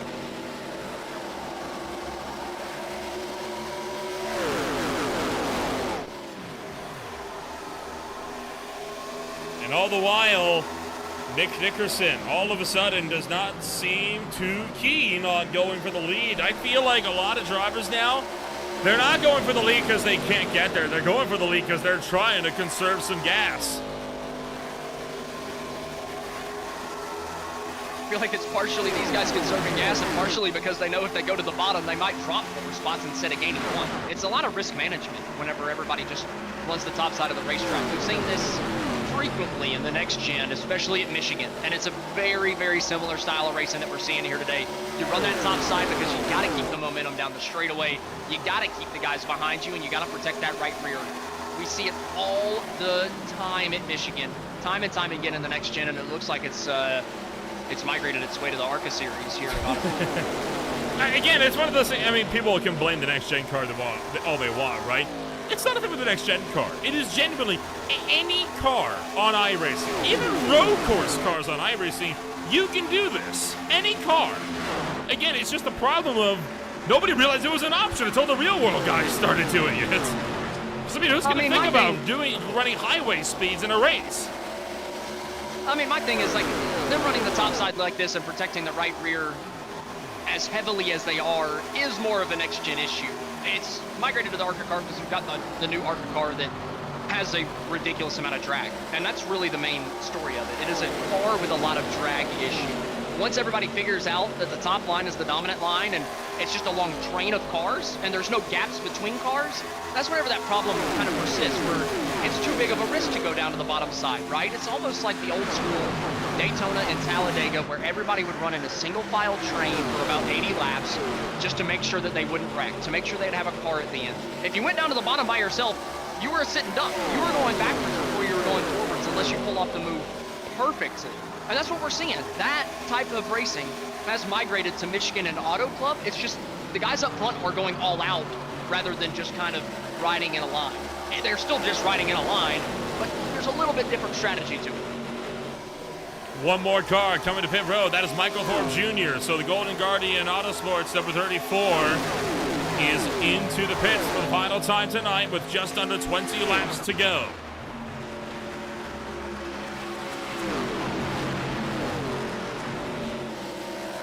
Man, I'm still looking at these cars at the back of this pack.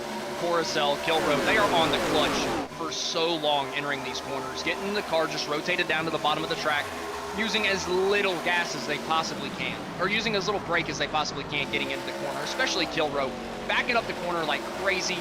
He's on the clutch until they get just about to turn 4, then throttling it up and using the draft off of these cars in front of them to just kind of mitigate the time loss over the course of the entire lap, as we have a couple more people coming in.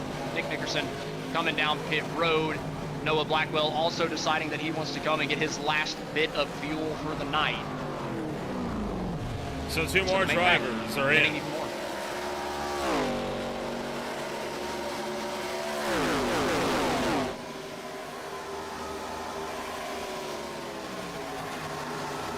I think Porcel or Kilrow win this race. With the green flag pit stops now, we're not going to have that major huge pack. We might get a pack of like 5 cars, 6 cars after the pit stops, but it's going to be spread out gaps between those packs of cars. And so the guys that can cut out this pit stop, they're in the best scenario. I'm telling you, Kilrow and Coruscant are the two that I'm really looking at. Kilrow's starting to lose touch of this main pack up here as he's really saving gas, but who cares? If all the guys in front of you are going to come down pit road, they lose, 30, 40 seconds coming down pit road to get a splash of gas. You're not losing anything. You're losing 0.3 of a second a lap to the leader, but over the course of what? 17 more laps to go. He's just off the back of the main pack. If you cut off the pit stop, they're not making all that time back up and catching.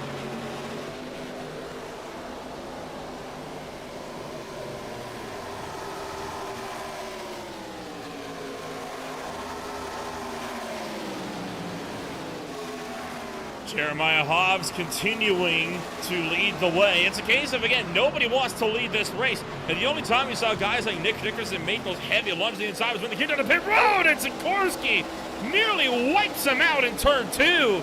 Had to stab the brakes in order to avoid slamming into the back of the number 3, who might be backing up his pace here a little bit. He is right now running a second slower than his fastest lap of the night. Blackwell here, he just pitted. He ended up merging with this lead group. So Blackwell ends up going a lap down over the course of that. He must have taken tires with his gas. Ended up losing more time than a couple other people that have come down pit road. Nickerson 37 seconds off the race lead. Blackwell a full lap down. So Blackwell, I think, went with a little bit different of a strategy. He took tires, so he's going to flow down to the bottom side of the racetrack, probably be able to pick off these guys, because I do think we have a decent bit of tire wear. So now the bottom's going to work for somebody that's already been down pit road, but he's not going to be able to make up a full lap on Kilrow, who's just behind him, who's saving gas, unless Kilrow runs out of gas on the last lap. There goes Ethan Sikorsky to the inside, so he does not look like he's coming to pit road. He's trying to go over the top spot. Hobbs pulls back clear around the outside of him, and now that leaves Sikorsky vulnerable. He's given a shot to the shorts from Lakey, while there is Noah Blackwell remerging with the leaders.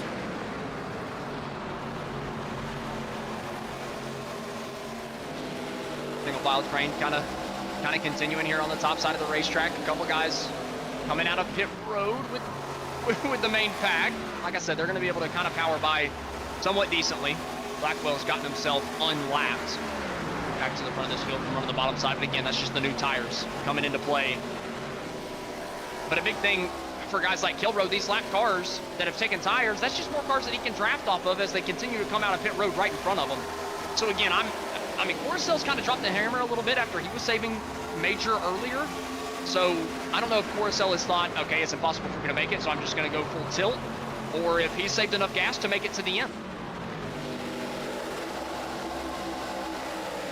It really is a waiting game, isn't it, right? I mean, just trying to see, who's got the fuel, who thinks they can go the distance, and who's just trying to play chicken here until the fuel window reaches its end. Hobbs is going to be pitting here from the race lead. You see him all the way down to the bottom side of the racetrack.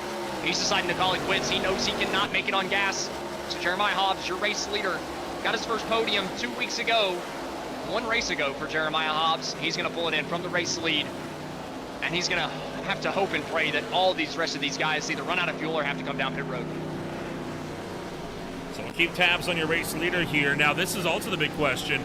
We saw Blackwell take tires. With this few laps to go, do you risk the extra 7 seconds of the box, assuming you can make it up on track, or do you just take the fuel only and try to go? I'm fine with taking 2 tires, because you'll be a little bit quicker, and you're probably only adding 3 seconds to your lap time. Two tires is an okay call. I don't like 4 right here if you're Hobbs. A 4-tire pit stop is just costing yourself too much time with 12 laps to go. He's taking 4. And he's taking 4. Yeah, see, that's just taking too much time. I don't like that. You don't have to take that much gas for 12 laps, right? You don't need that much fuel. Hobbs deciding that he needs to, though, and he's going to lose a ton of time. I mean, he's not even coming out with the main pack. They're already completely by him, and he's still on the access road out of pit road. Well, to be fair, so was Noah Blackwell, and Blackwell has now unlapped himself with those fresh tires. But Hobbs is not catching Blackwell from here. There's no chance. I really do not think there's any chance. Hobbs doesn't even have the draft of anybody. He's going to have Thorpe coming up behind him, but even those 2 working together is not going to be enough for them to catch Blackwell by the end of this race. 11 laps to go, and we will get we are in our one and only run of green flag pit stops that we have had all night long.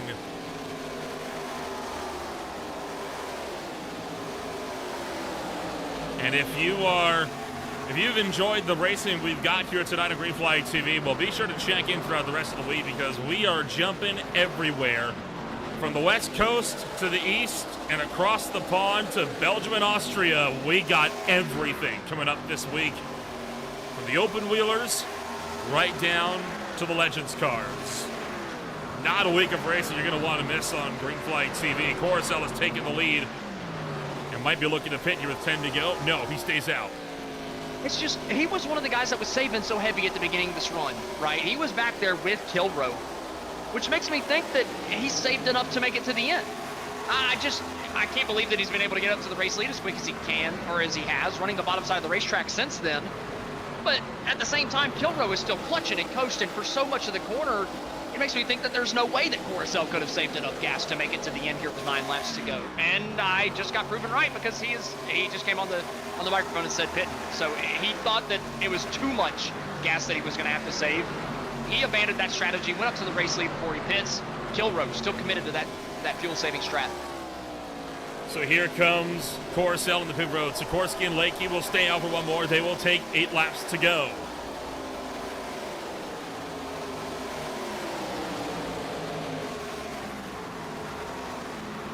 Boy, the points are going to look interesting after tonight, right? A lot of very, very heavy hitters are down and out of the fight.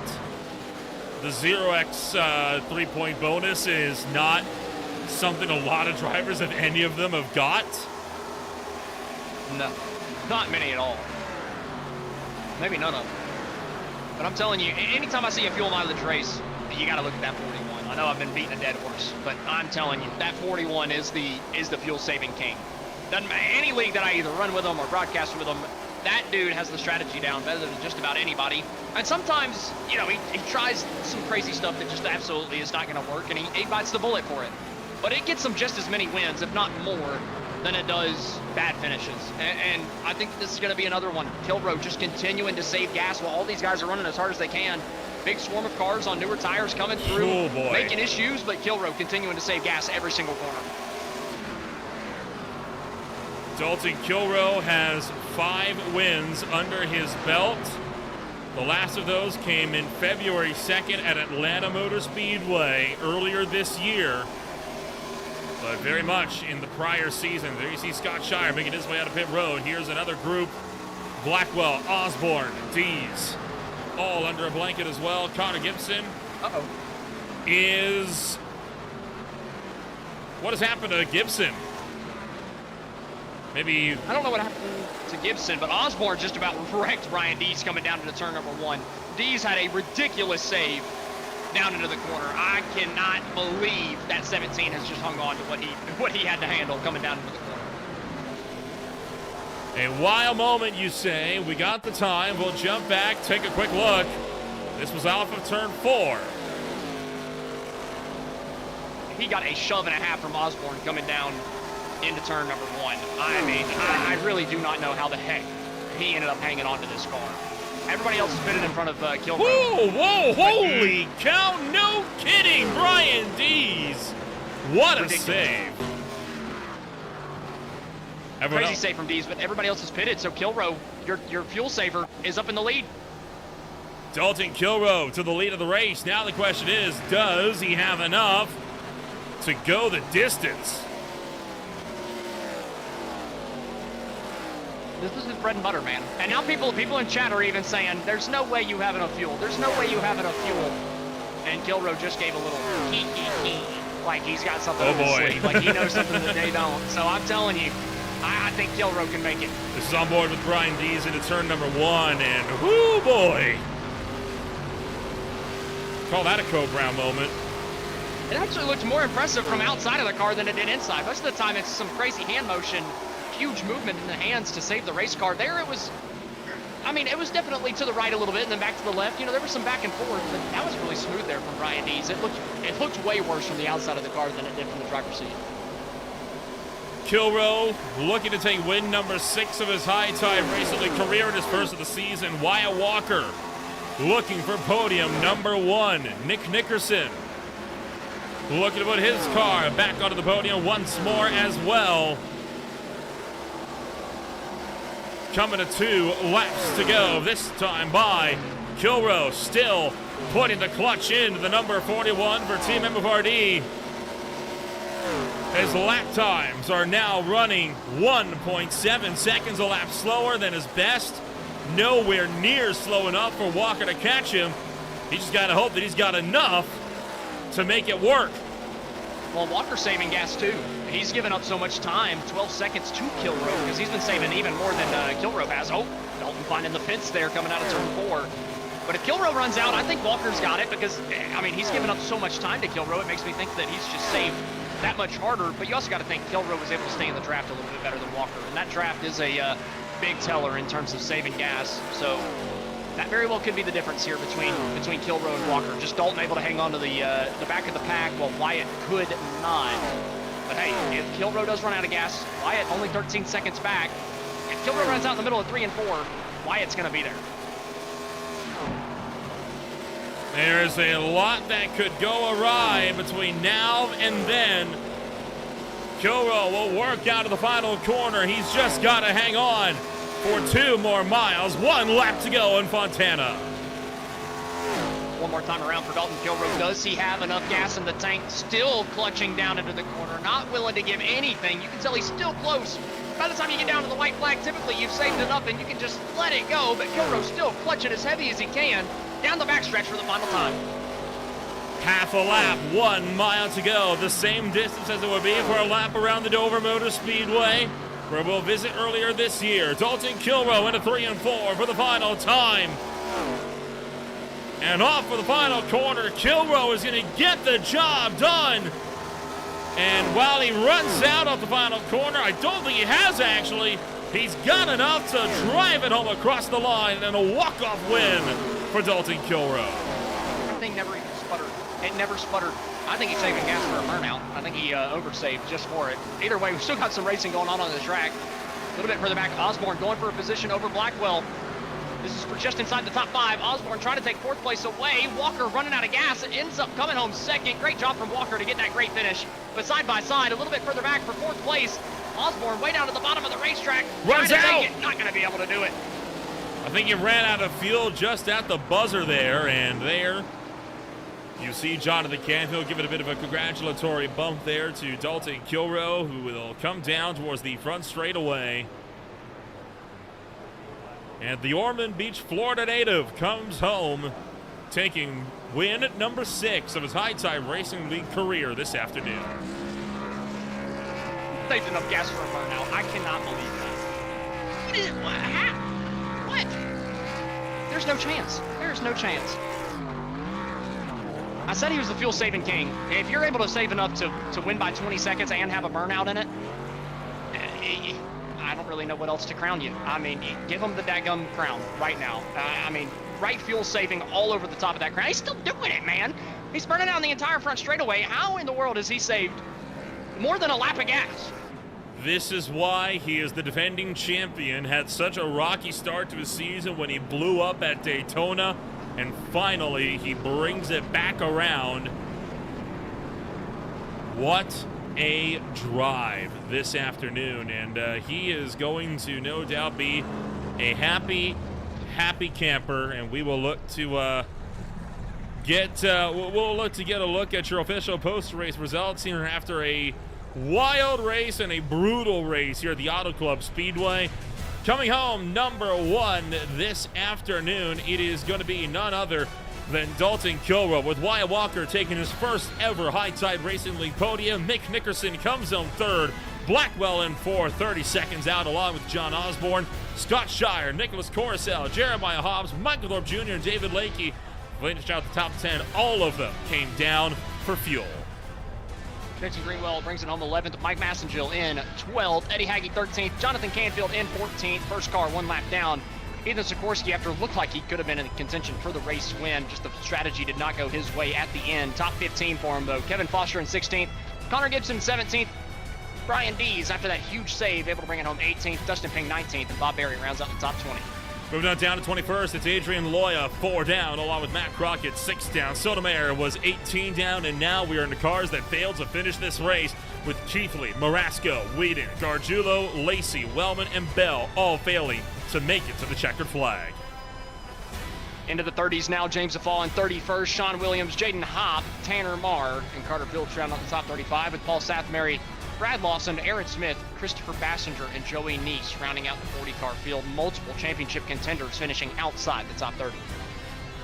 And with that, we will look to get a chit-chat here to all the drivers that come home to finish up this race this afternoon. And we'll, of course, try to pick it up first and foremost with none other than the man of the hour himself, as we'll try to get Dalton Kilrow up here into the broadcast booth.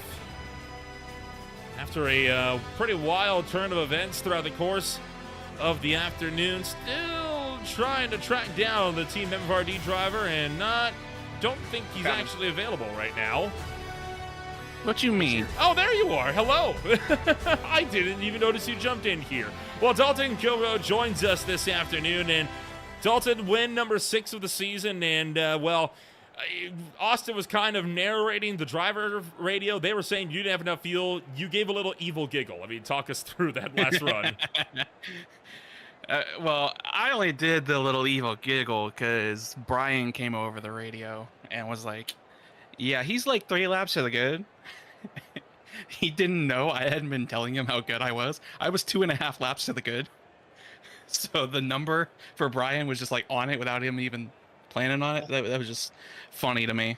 The only reason I was able to do that was because I was able to stay in the draft. This track is so draft heavy that it's just impossible for whoever's out front to actually get away. I mean, they can try, but it ain't really gonna, it's just gonna burn your stuff up. And with how everybody was human centipeding the top line all night, it was just a matter of time before, we finally got a green flag run in after half the field crashed, and was able to come out on top. Of course, the last portion of the race was vastly different to the opening half, and I know you were kind of around a bit of the melees that were taking place all throughout the front of the pack and the mid-pack in particular. Did it get worse or better, you think, as more drivers started to try to migrate up to the outside line? I think it was just relatively bad all night. I mean, I think everybody going into this knew that the top was going to be where you needed to be if you want to hold position and potentially make passes if somebody makes a mistake. So everybody was just kind of jumping up and trying to cut the nose off of whoever they could just to get up to that outside lane. And that and a lot of the really just side drafting, people just trying to not lose spots on the bottom. And with the way these cars are, if you get too close to the right rear, it's going to pull that car to the right, and the driver's not going to be able to do a thing about it. So that I feel like that the car was a big part of it. But at some point, everybody just needs to kind of realize we need to give at least like a couple more inches of space. You know, we're not telling it. You know, we tell them every week, hey, give and take's a thing, but everybody just tries to take every inch they can. And I mean, it's kind of how you have to with this car, but you know, it's whatever. I mean, we can only beat a dead horse so much. I feel like with this penalty point system we got going on, the problem children are gonna kind of weed themselves out, and hopefully we'll clean things up. Of course, this is the first season that the High Tide Racing League is having multiple races in a season at the same track. And of course, the next time we see Auto Club, it'll be in September for the second race in the round of 8. With this race having gone the way it did tonight, and a lot of drivers able to take notes on how this race went, do you reckon next time we're out here it should go a little bit more smoothly? I would hope so. You know, you can never really be sure, but you know, I hope by that point we've had the whole system working enough to where, you know, it'll actually do what it's expected to do. I mean, it's only had 2 weeks, so we just trying to just let it work, and hopefully by the time it's in the playoffs, we can have things cleared up and put on a really good show for you guys. All right, we'll wish you the best of luck when we go racing next week. Congratulations on taking home #1, and we'll look to see you next time around. Sounds good. Thank you. Dalton Kilbro comes home first this afternoon, and that'll bring in Wyatt Walker, a driver that, as it turns out, Austin, his second podium. He finished second as well at Atlanta Motor Speedway. You were talking to him with his second podium finish of his career. Man, Wyatt, congratulations on the second place finish. Coming to the end of that thing, you know, that last 40-lap run, was it always your plan from the very beginning of that thing to punch the clutch and save as much gas as possible, or did you kind of figure that out a little bit further into that? Because you did finish, you know, a decent bit back from Kilroe, who was running the same strategy, but it just seemed like you lost the draft a little bit earlier while you were trying to clutch it. So what was your strategy play, and when did you figure out you were trying to do that? I knew it might be the play to start with. That's why I went back into pits and got a little bit of extra on the second lap. I just didn't do a good job at clutching it. I was torn between clutching it or trying to run and get up front and hope for a caution, but I knew Dalton was going to try to save, so I knew I wanted to be behind him, but he just done a better job at it. That's all there is to it. I somehow made it across the line, spitting and sputtering. Well, Wyatt, I feel like you had a pretty good race the entire time through. You were in and out of the top 10, as was most of the field. I mean, it just seemed like a bit of a yo-yo for everybody here tonight with how chaotic it was. Kind of speak on a little bit of that chaos, right? Like, what was it like, especially sitting mid-pack or just getting inside of the top 10? I mean, how did you keep that car clean throughout the entirety of the night? Because there were a plethora of cautions. Man, I think I actually had a little bit of good luck on my side tonight. But yeah, everybody wanted the top, and myself included. I wanted to be on the bottom and try to save a little bit of tires, maybe a little bit of fuel, but I knew with all the caution we was having, it wasn't going to matter because everybody's going to wind up on the same strategy. Just everybody wanted the top, and, you know, that's what causes caution. Everybody gets a run and tries to close the gap that shouldn't be closed or squeeze people for no reason, but, you know, it's part of this track and this car. Well, Wyatt, it was your second podium this season. Second place finish. What's it going to take to get you one step higher on the podium and up to the top step with the checkered flag? Man, I'm a little bit under the talent level in this league. I definitely will admit that. But hey, I finished second twice. One was at Atlanta, kind of in the right spot at the right time. This one, I had a little bit of strategy on my side. Most of the guys in the field, I can't just straight up outrace, so I'm gonna have to try to pull some if I could get a win. But I'll definitely take another second place. Can't complain about that. I was about to say, you get one second place, maybe it's a fluke. You get 2 second places, and it's like, okay, he's got at least something figured out. So, congrats nonetheless, getting the second place finish again here tonight. Looking forward to seeing if you can make it a little bit better, or one spot better sometime later this season. Do you have anybody to thank at the end of this one? Yeah, man, got to thank everybody involved with this league putting it on. It's been a lot of fun since day one. Thank y'all for doing the broadcast, and I got to thank Walker's Ridge Plantations and Swamp Foss Graphics. Wyatt, we appreciate you taking the time out to come up and talking to us. And like I said, congratulations on the second place finish, and looking forward to seeing what you can do next week. Yes, sir, man. Thank y'all. Alrighty, that was Wyatt Walker, your second place finisher here tonight. Next up, we're going to bring down third place. It's going to be Nick Nickerson, who's standing side by side with Nolan Rimple. Nick, you come home third this afternoon. You were in fact the first driver to finish this race who did come down for fuel towards the tail end of that race with about 17 laps to go. Talk us through the strategy call. At what point did you realize you weren't going to make it to the end? Man, pretty much right off the bat. But before we get into any of that, I got a little bit of a bone to pick with you. Oh, dear. Right? The last race at Texas, during the broadcast, you mentioned that I can't remember the exact phrasing, but you said that you basically called me Canadian. And I'm just here to tell you that I'm 100% red-blooded American. I am sorry. That's right. Let me exercise my Canadian in saying sorry. The nationalities get mixed up sometimes. I may have You done can the write same that on a thing with Post-it note. Foster. Yeah, write a Post-it note. There we go. Put it on your monitor. Yeah. All jokes aside. Yeah, man, I mean, I knew pretty much right off the bat, and I was expecting if there was going to be a caution early on, then obviously, that would kind of wipe that whole fuel-saving thing out. Then we got to a point where I'm like, okay, if I'm going to come down for pit lane to get fuel, I might as well get tires. I got 2 tires. If I'm going to do that, I need to come down early enough to make the tires matter. So that's what I did.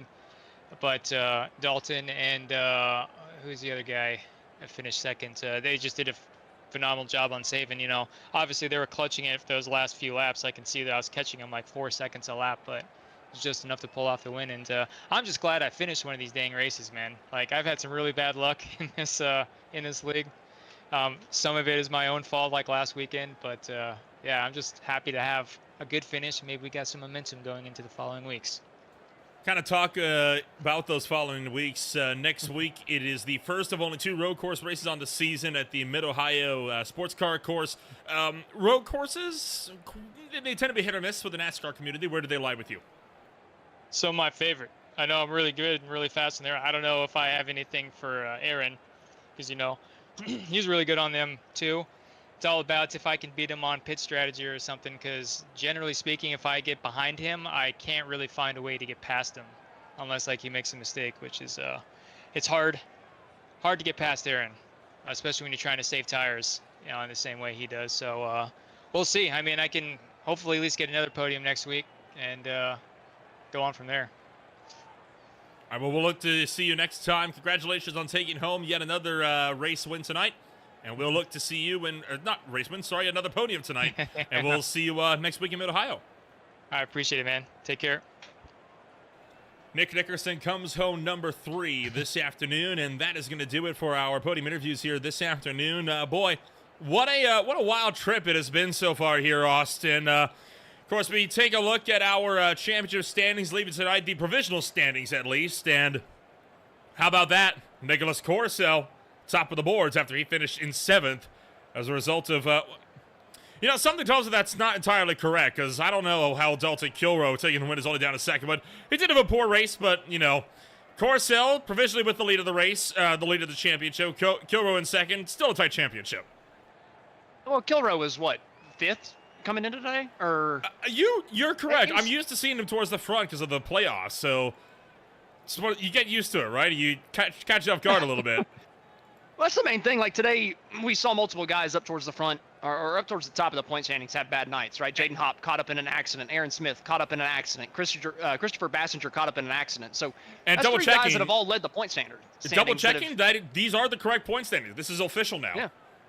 Those 3 guys were higher up in the points, all finished outside the top 30, and it reflects it in these new point standings. And I said, with about 20 laps to go, I thought Coruscant was going to be your championship leader just off the way that the race went. And I got proven right. Coruscant's just been consistent, right? And, a full season points format, what's key? Consistency. And right now, Nicholas Coruscant's been the most consistent out of everybody here. Well, before we get some more racing action here on Greenfly TV, we got to get through the rest of the week, and boy, is there a lot coming up. Tomorrow night, we, of course, have got the old SRL Indy 500K from Hoosier territories. We swing out to Indianapolis Motor Speedway. A triple header on Wednesday with the PSR Sim Cam Expo Truck Series out at Michigan alongside the Global IndyCar Challenge at Circuit de Spa-Francorchamps. and the Beer League at the Red Bull Ring. And then another doubleheader, both races at Michigan on Thursday night for the Average Joe Sim Racing League and the Speed Cup Series with their final race. NAS Classic will instead go to Kansas after canceling their race in Lakeland, Florida. And then ASL Xfinity Series has round 2 of 3 of the playoffs. That'll be race number 14 at Homestead Miami Speedway. In the meantime, if you want to find out more about who we are and what we can offer you, check us out today at www.greenflagtv.com. As always, my name is Lola Rempel. Thank you all so much for joining us, and we will see you next week when we go racing in Lexington, Ohio.